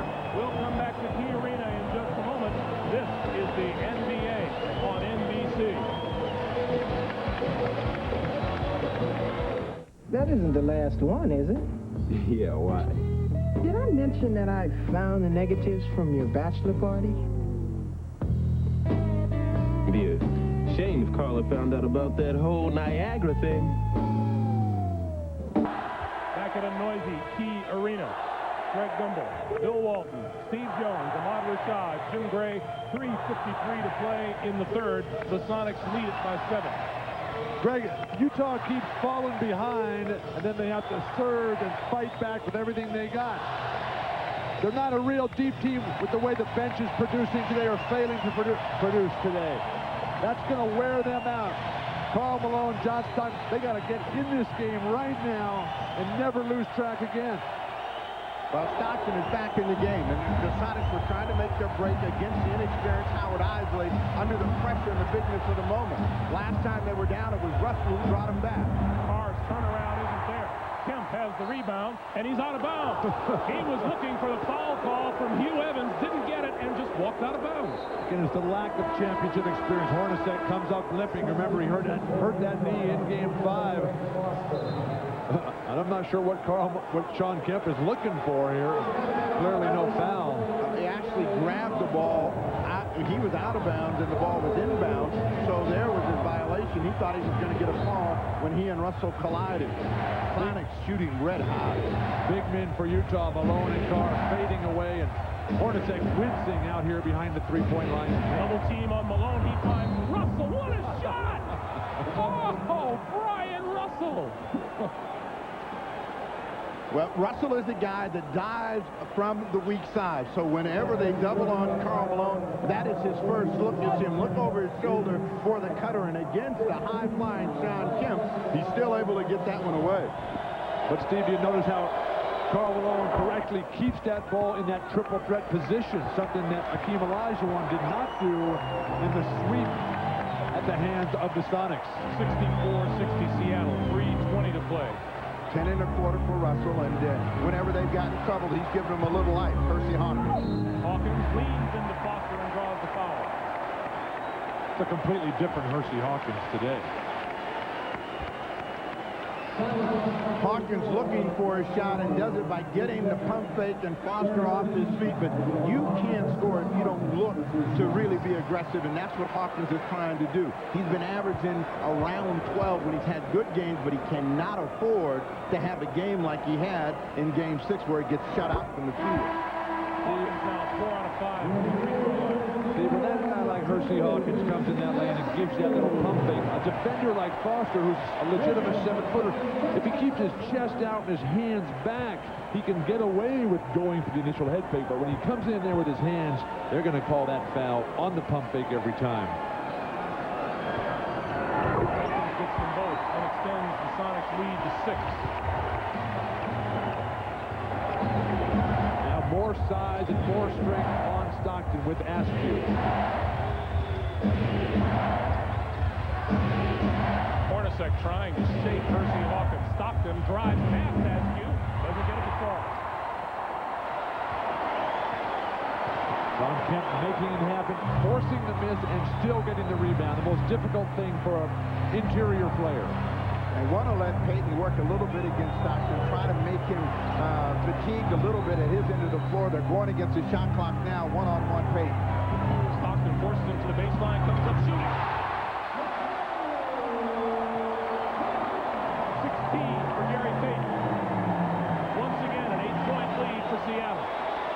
The biggest games decided by the brightest stars.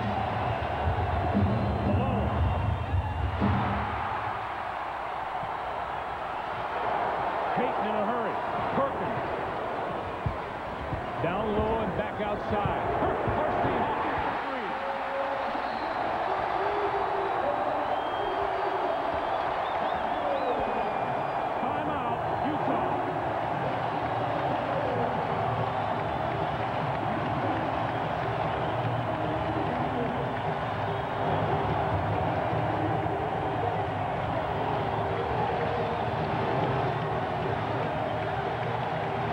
Building an 11-point lead, the Sonics have outscored Utah 13-3. Gary Payton against the shot clock nails one out of the corner off the baseline, and then H.Hawkins, who vowed to do better, has done that.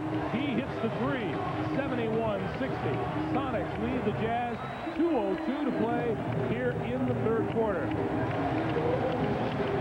The man from Bradley University is a happy warrior right now.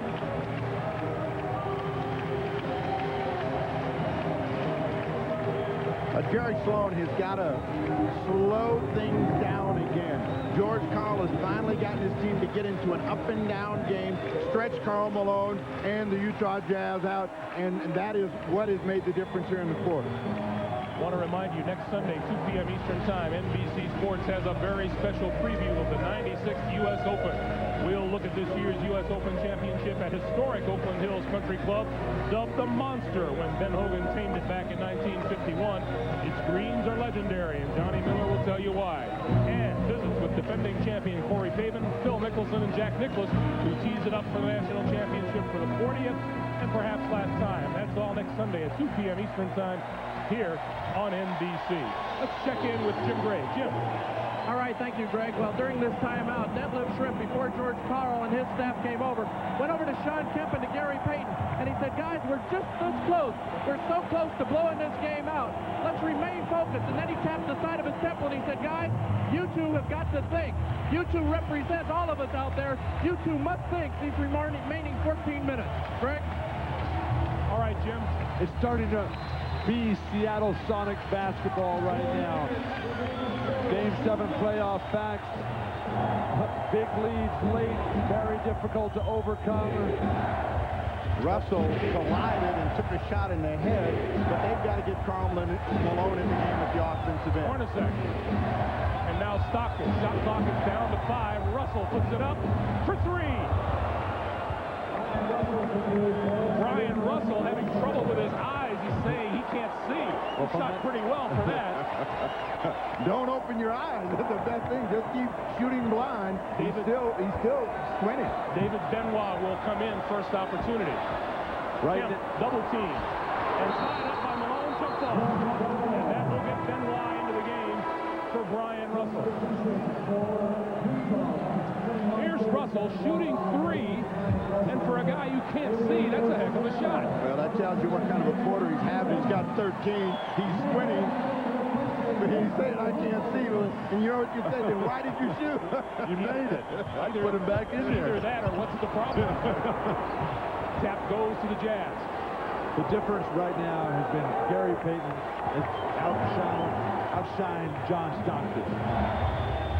He's been able to take him inside, create three-point opportunities for his teammates outside, and right away, Stockton right back in his space. Just blew by Payton.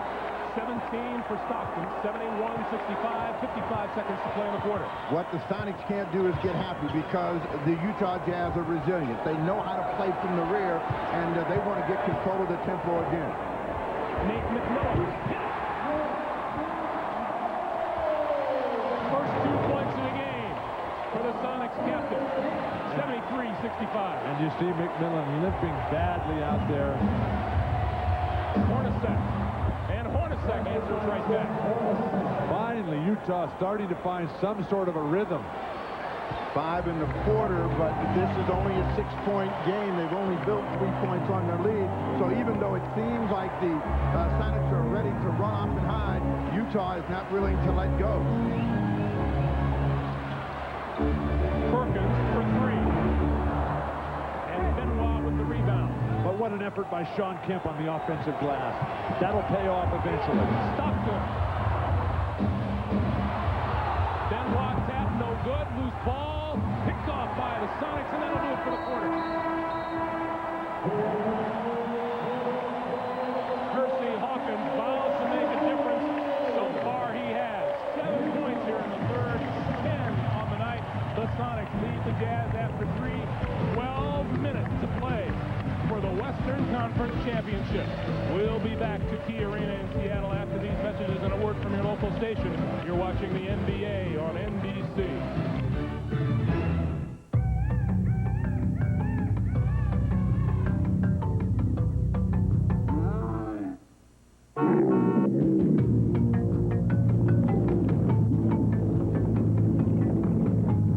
Channel 8 Sports. This copyrighted telecast of the National Basketball Association may not be retransmitted, reproduced, or rebroadcast without the express written consent of the NBA. Back for the start of the fourth quarter here in Seattle, and our guest cameraman here at the start of the fourth, a familiar face to anybody who's watched any television at all. Richard Dean Anderson. Rick's in town to film an NBC miniseries that'll air in November. I got that right, Pandora's Clock, right, Rick? Yeah, you know, I've been up here for the last month or so shooting this thing called Pandora's Clock for NBC, but on the weekends I like to pick up a little extra change doing this. And we're glad to help. Thanks, Rick. How am I doing? Let's go over to Ahmad. All right, thanks, Greg. Brian Russell left the game moments ago complaining of not being able to see. I just found out that he had bumped heads with G.Payton, and what he's suffering now is double vision. He's in the locker room. They've applied some eye drops, and I'll keep you posted as to his condition. Greg? All right, thanks, Ahmad. Utah turns the ball over. Seattle with the ball and a 73-67 lead. Terrific recovery and poke away by Vincent Askew. Teams trailing game 7 don't come back to win very often in the fourth quarter. There's a rejection of the Perkins shot, and here come the Jazz 3-on-2. Stockton slows it down. Hornacek. Don't shoot that one. Karl Malone's going to get tagged for a foul right there, so now there becomes a problem for Malone, who has not been able to get into the game at the offensive end. His 4th personal foul. Watch the elbow come up on D.Schrempf. That's a big-time shove in the paint. That's number 4 of the game on Karl Malone. Well, if they're going to let the defense push, you got to get them off you somehow. Payton spins on Stockton. This is what we anticipated through the entire series. Payton and Stockton going back and forth with each other. It took Stockton a little while to get himself going, but he is into this game, misses that shot. Payton comes back, and Stockton with the steal from behind. Hornacek will push. Sees Malone on the run. Big-time extension. Karl Malone needed that hoop to get started, and they need him to bring the mail down the fourth quarter. Great how Karl Malone never double clutches on his way to the hoop. It's just pure strength and power.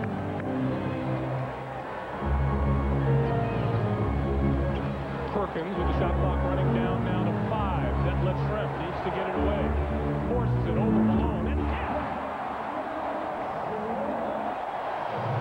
well for Schrempf. The role players for Seattle, which did not get the job done in the last couple of games, have played solid ball today. Schrempf, Hawkins. For Utah, on the other hand, Antoine Carr hasn't played today. Benoit loses the handle and turns it over. Brian Russell's been in the locker room. He's back out on the bench right now. And Jerry Sloan has some decisions to make as the crowd goes wild for their Sonics. 9:46 to play in regulation.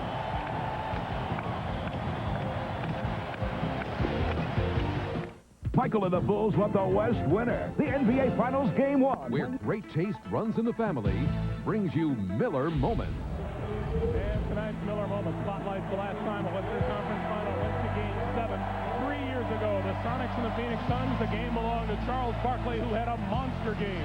44 points, 24 rebounds, The Suns advanced to the NBA Finals, defeating Seattle 123-110.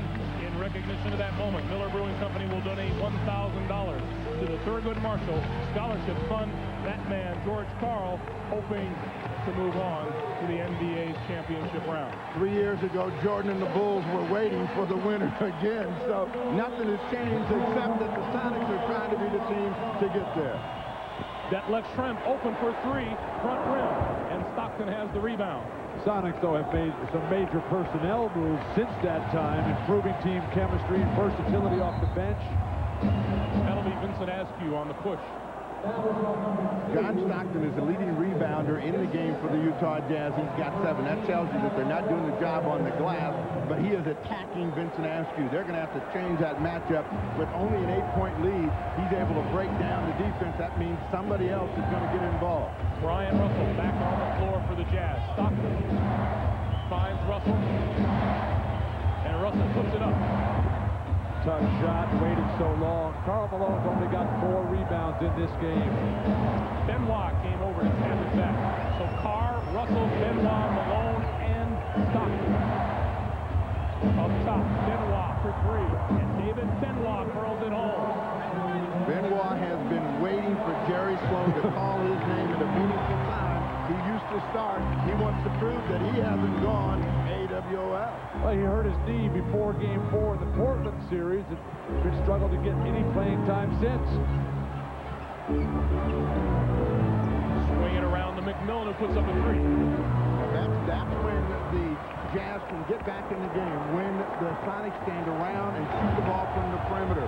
If they're going to go outside with no movement, Utah's going to control the glass coming back out. S.Kemp will be back on the floor at the next whistle. Shot clock is down to 7. The lob from Malone had it blocked and fouled. Malone wants to shoot. G.Payton says on the floor. Foul is on D.Schrempf. And that's 4 on Schrempf. This was a defensive strategy that Seattle utilized in Game 5 that Utah has not capitalized on today. When they run the pick and roll, Seattle loves to switch that. That forces G.Payton to guard Karl Malone. First time they've created that opportunity. We haven't seen left side pick and roll today for Utah. And Malone will not shoot. Utah inbounds the ball. Stockton. A long arm to S.Perkins. 5-point lead for the Sonics. The Sonics are best offensively when they go without thinking. If they stop and think, they don't do that. Payton reacts and scores. 20 points tonight for G.Payton. Utah, which was so good at the closeouts on the perimeter shooters in Game 6, not getting it done today, allowing Payton to get whatever he wants in the paint. Well, Karl Malone told us this morning that he wanted to be like Olajuwon was when they put them out of their misery last year. He wanted to have all the touches. How about Benoit again from 3. He's 2 for 2 from behind the line. Sonics 79, the Jazz 75. That's what the Jazz needed, another shot in the arm, and Benoit's provided it. 2 3-point field goals. And coming over to commit the foul is Brian Russell as Stockton went for the steal. But look what Seattle is doing and continuing to take advantage of Payton in the post over Stockton. So much size, strength, quickness.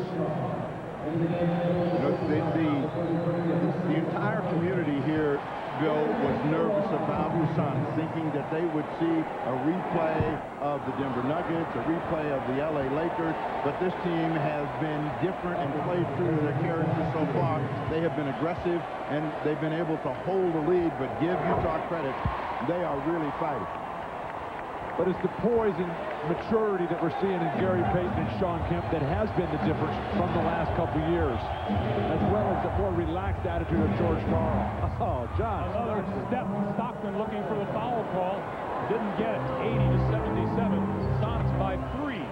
6:45 to play here in the fourth quarter. Kemp. He'll go to the free throw line. I like the lineup that Jerry Sloan's using. More athleticism, get Russell into the backcourt, utilize David Benoit. Antoine Carr draws his 4th personal as the teams go to the bench with 6:42 to play in regulation. regulation. The Sonics 80, the Jazz 77. We'll be back to Seattle right after this. NBA on NBC is brought to you by Plymouth. One clever idea after another. That's Plymouth. By McDonald's, the official break of the NBA. Have you had your break today? And by New Miller Beer, the brand new beer from Miller with big flavor that goes down easy. Welcome back, everyone. In 1993, the Seattle Sonics reached the conference finals, but were beaten in 7 games by Charles Barkley and the Phoenix Suns. Then, in 94, they had the best record in the NBA, but lost in the first round. The Nuggets won the last 3 games to beat them in 5. And in last season's first round, they won the first game, then dropped 3 in a row to lose to the Lakers in 4, leaving George Karl and company with 3 devastating defeats in 3 consecutive years. Those are the kinds of demons the Sonics are looking to exorcise here tonight. 6:42 to play in regulation. 80-77. In those last 2 years, Greg, in the Denver series, Robert Pack outplayed Gary Payton down the stretch. Last year, it was Nick Van Exel over Gary Payton down the stretch. So far, Gary Payton has had the upper hand over J.Stockton. K.Malone, who's been touted along with Payton throughout this ball game. It has been a huge game for both of them, and he's delivering from the line. Let's check in with Jim Gray. All right, thanks, Greg. Jerry Sloan just telling his team that it's our time right now. They want to look to try to run, but no haphazard shots. Also, Jeff Wintersek will sit on the bench for about another minute or so, and then he'll be back in the game. Greg? All right, Ahmad, thank you. They got to get the ball to Malone. He had Payton guarding him. That means somebody's going to be open. Hard throws it out of bounds. Very poor spacing by Utah that time. They had Benoit and Carr in the same position. Antoine Carr, who's been spectacular for Utah pretty much throughout this series, is not having one of his better days. 5-point lead for the Sonics as we approach 6 minutes to play. Schrempf to Hawkins. Back outside. 3 seconds. And now Hawkins for 3. Benoit with the ball. Benoit is a man possessed, and in a short period of time, he has given the Jazz the lift that they're needed. And they're not taking care of the ball and trying to get the ball inside to either Carl or K.Malone. The bench just not getting it done. Russell, Carr, Benoit, Kemp. Tried to muscle it up. Perkins saves to Schrempf. Shot clock at 3. Schrempf long range.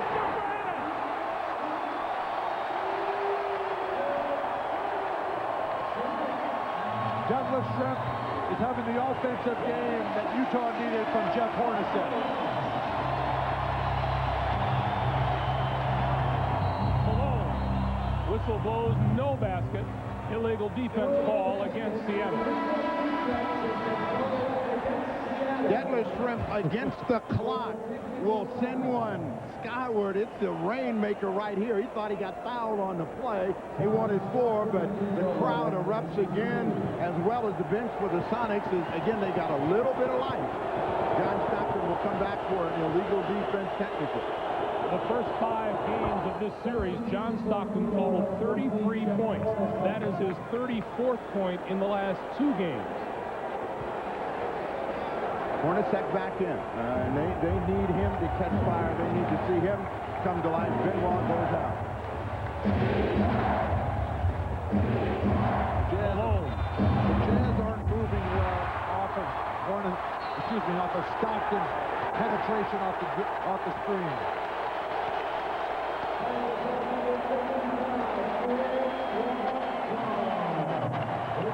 That's about as loud as it got in the Delta Center on Thursday night back in Salt Lake City, and that's even louder.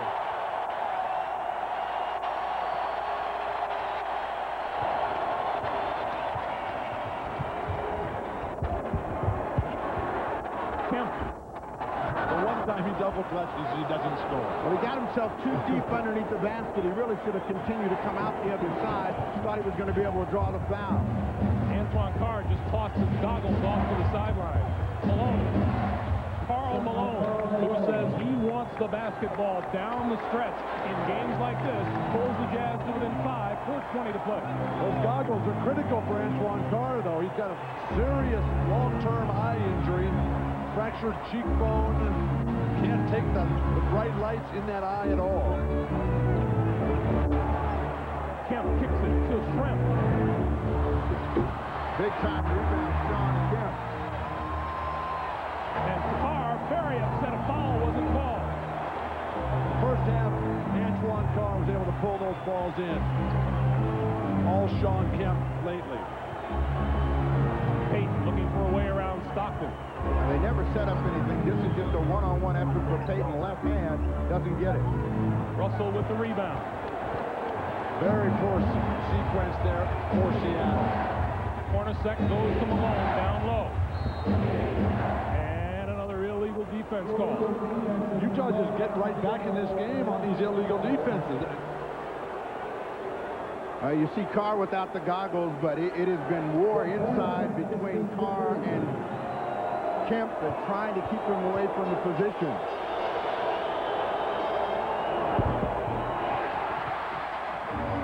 Another on the Hornacek-like miss as Antoine Carr retrieves the goggles.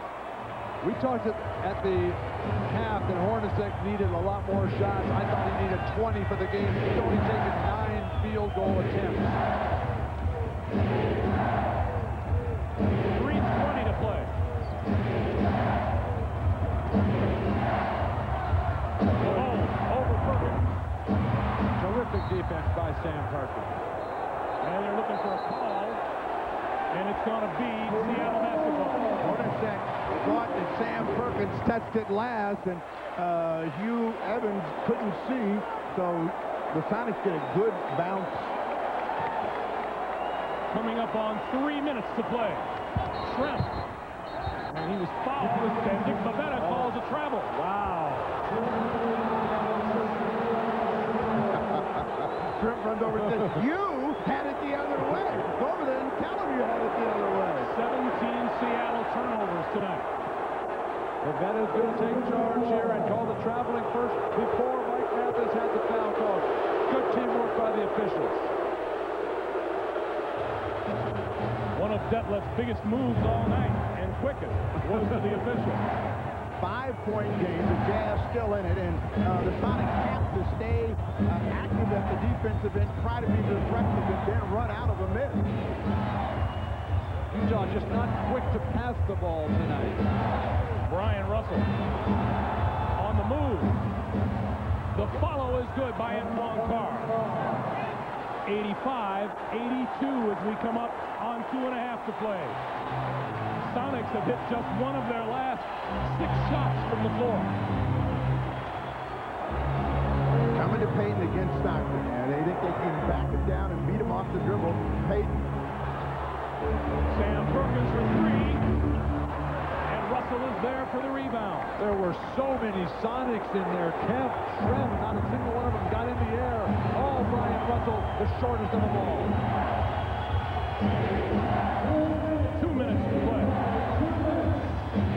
Batted out of bounds by Perkins. It'll be Utah ball with 7 seconds on the clock, and that's where we'll take a timeout. A minute 56 to play. 7 seconds on the shot clock. Utah ball when we come back. They trail by 3.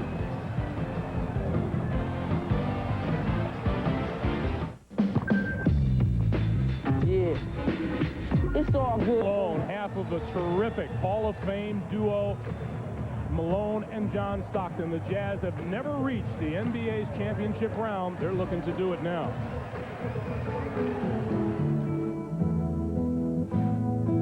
6'9", 255-pound Karl Malone.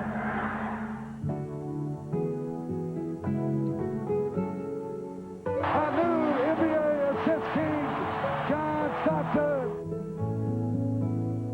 Stockton steals. There it is. Stockton stole the ball. Stockton stole the ball.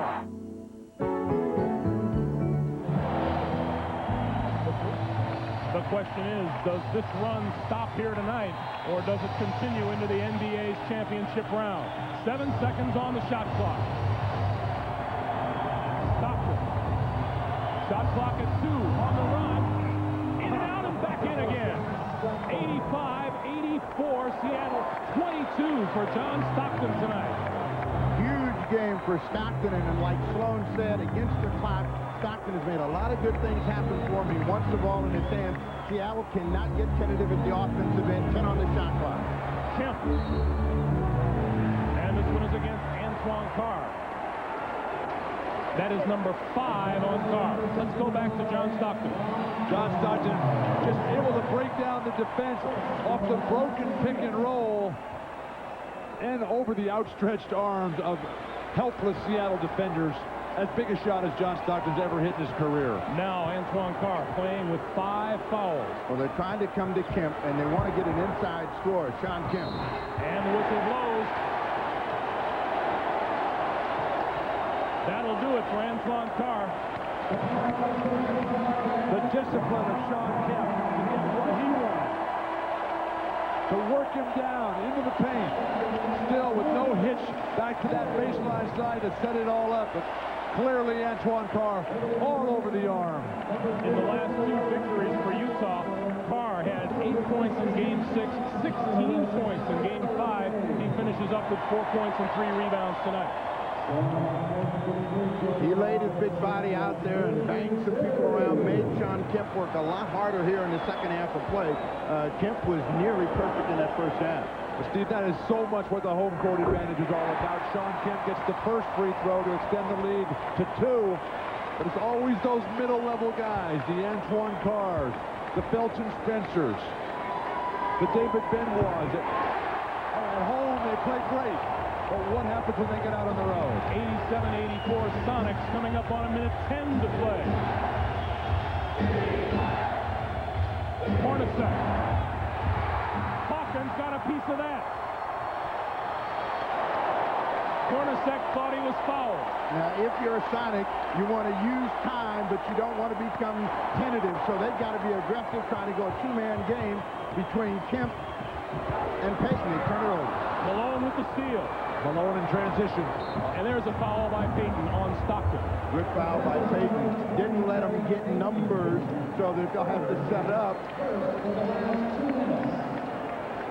Boy, what a battle that has been at the point guard position this series. Owned by Payton until Stockton came alive in Game 6. 40 seconds to play. Malone underneath the basket, wide open. Too slow. Russell for Malone, who got it. 87-86 and a half minutes to play. 22 for Malone. 8-second difference on the shot clock. Sonics with the ball and a 1-point lead. If you're the Sonics, you want to have action going to the basket. You want to try to get the whistle if you can. Sean Kemp. And Foster gets the foul called against him. Sean Kemp has been a workhorse on the baseline. He will go to the line and shoot 2. The conditioning of Sean Kemp, but watch Foster put his hands up in the air. Once he puts his hands up in the air, he's showing the ref that he's given up on the play. If he keeps those hands down at the shoulder level as the bench explodes in excitement in anticipation of the pending victory, but Sean Kemp, now's where his conditioning comes in. Kemp in Game 5 had 24 points and 13 rebounds, 26 and 14 in Game 6, 24 and 14 tonight, including 8 of 9 from the free throw line. And he is like clockwork now. H.Hawkins coming out of the ball game, Askew in. They're hoping for size in the backcourt. They want Gary Payton against Jeff Hornacek, who can shoot threes, but John Stockton can break down the defense and get by Askew. Missed it. He hit it. Timeout, Utah.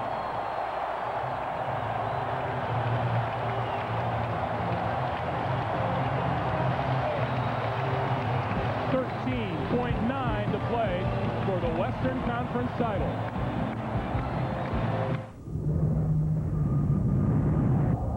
Okay, so you're out in the middle of nowhere. There's a moment in time when the best begins to shine. One for all, take your best shot. Make the moment. Keep your head held high. Reach the sky.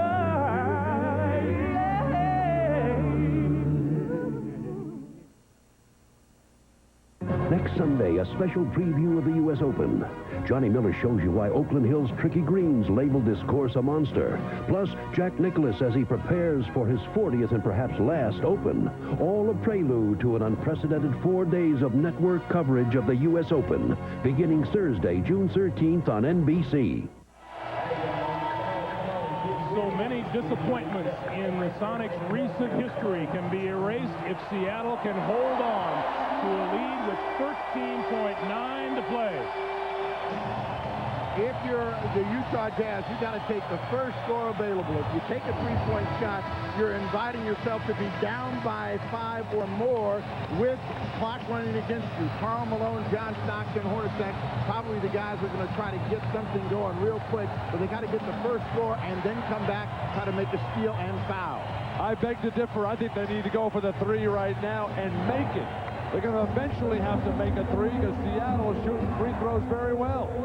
Malone will inbound. Stockton, Benoit, Russell, all on the floor. Stockton for Malone to the basket, and he'll shoot 2. 8.2 on the game clock. I think Stockton was going to shoot that ball. No, he wasn't. He wanted to draw the defense. They knew that they were going to come to him. Watch the little fake, knowing K.Malone is going to be rolling that big frame to the basket. There was a chance to get a three-point play should that one go in the traditional way, but there's no chance. K.Malone just 6 of 10 from the line tonight. They have been on him about his free throws the entire series.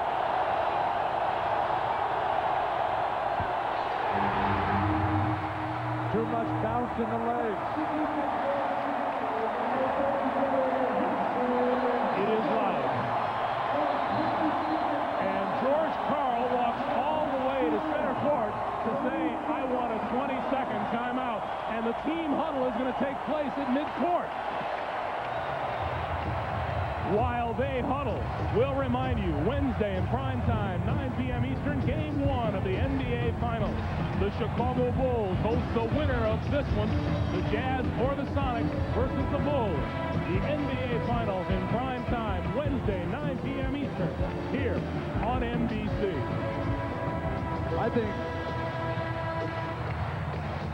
I think K.Malone's got to miss this free throw and hope that they can get a rebound and get the ball tapped back out. I'd get Brian Russell, in that Michael Jordan lane that he runs down and tips that free throw back out for 3.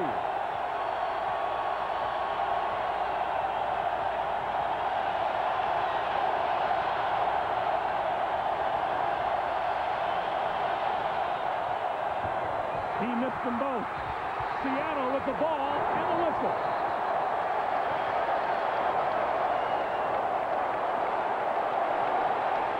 George Karl wants to talk to his players on the side.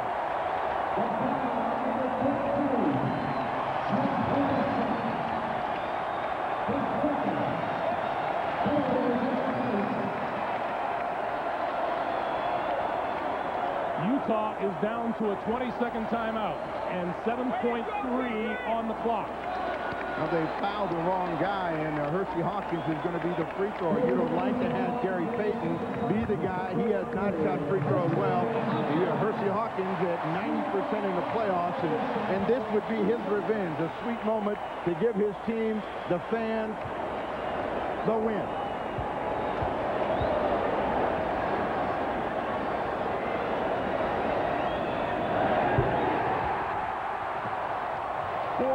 Lead for the Sonics.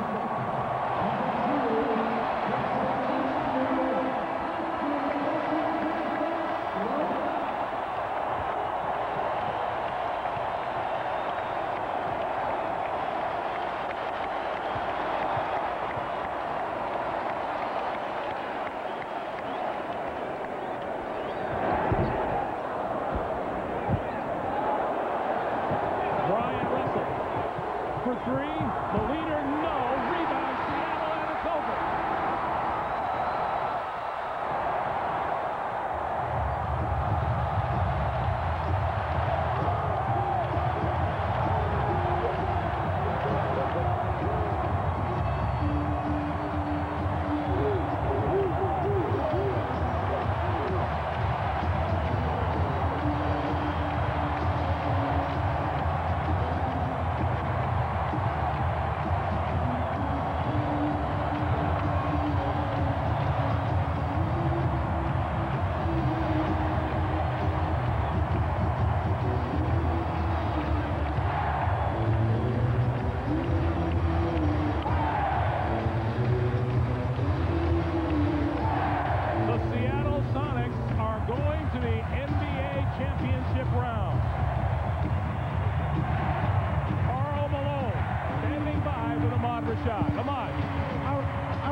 credit. They play really hard, and you know, we win like men and we lose like men. So I just want to say to their organization, congratulations and good luck. And we played hard. We just didn't get it done, and I missed some easy shots. But I just try to come back next year and do a better job. All right, Carl, you had a great season. Congratulations to you. All right, let's go back over to Greg. All right, Ahmad, you expect nothing but class from Karl Malone. That's what we got. Jim Gray. All right, thank you very much, Greg. I'm now joined by George Karl and Gary Payton. Gary, first let's talk to you.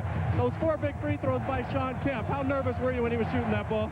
Well, we've been shooting free throws terrible. And when Sean stepped up there, I knew he was going to knock him down 4. I was kind of nervous. I ain't going to tell you no lie. But he knocked him down, and that's why he's S.Kemp. How much more relaxed were you today? It's been a very difficult week for you. Well, I was a lot relaxed today. I started off a little timid and missing a lot of easy shots. But in the second half, I got into it. Coach kept telling me, you know, keep on shooting the ball. And that's what I did, and then I got into a rhythm a little bit. How about the Chicago Bulls? You don't get too much time to enjoy this. Well, we can enjoy it for a day or so, but we're going to go out there and we're going to give it all we got. They're a great team, and we're just going to come out and just play. Gary, congratulations. George, you told your team before the game, just go out and play. We know what they do. They know what we do. How much of that was psychological, and how much of that was just you didn't want to fill them up with anything else? I thought we played relaxed. It's a very difficult basketball game. Utah battled us every game, and I'm just excited for my team, for our players. And a lot of stuff has been said about them in this city that's not true. And I think now we can say that. How much relief is there for you now that this is behind you with all of the playoff problems of the past? My nightmare just begins trying to figure out how to beat Chicago. But it's a city that, after the Mariners last September, there's a lot of excitement here. I think we'll give them a good battle. Was there doubt in your mind with those failures in the past? Is that maybe why you didn't sleep last night? I've never doubted this basketball team because it has good chemistry, it has good character, it has good people, and our young guys in Kemp and Payton have grown up. What about the Chicago Bulls? It seems as though everybody has already said that they're going to win this championship regardless of who won this game. Well, they're a great team, but we can play defense with them. They're a great defensive team, and we're just going to have to figure some things out to how to start fighting number 23. George, congratulations to you. Enjoy this. It's been a long time coming. All right, Greg, back to you. All right, Jim, if you're wondering, the Sonics and Bulls split their 2 games this season. The Sonics won here in Seattle by 5. The Bulls handed them their worst defeat of the regular season in Chicago. What do you expect? I expect a terrific series. Payton will jam Jordan, forcing the player with his back to the basket. The centers won't be involved much. Rodman and Kemp will be absolutely terrific. My hat's off, though, to the Utah Jazz, the pride and poise and professionalism of Malone and Stockton. Hats off to both these teams for a great series, Steve. That's true, and I will take a very quick shot at the Sonics and say they got a chance to be champions. All right, Steve, our final score, Seattle 90, Utah 86. Join us Wednesday for Game 1 of the NBA Finals as the Seattle Sonics take on Michael Jordan and the Chicago Bulls. Wednesday in prime time at 9 p.m. Eastern, the NBA Finals on NBC. Tonight on NBC, it's 3 must-see TV comedies, Mad About You, News Radio, and Third Rock from the Sun. That's all on NBC tonight. For Bill Walton, Steve Jones, Ahmad Rashad, and Jim Gray, I'm Greg Gumbel. Thanks so very much for joining us from Seattle. This has been a presentation of the NBA on NBC. The NBA Finals, the French Open, the U.S. Open, Wimbledon, the U.S. Olympic Trials, the U.S. Senior Open, baseball's All-Star Game, and the Olympic Games in Atlanta. The great events are all on America's sports leader, NBC. Monday at 8, 7 Central, Kurt Russell.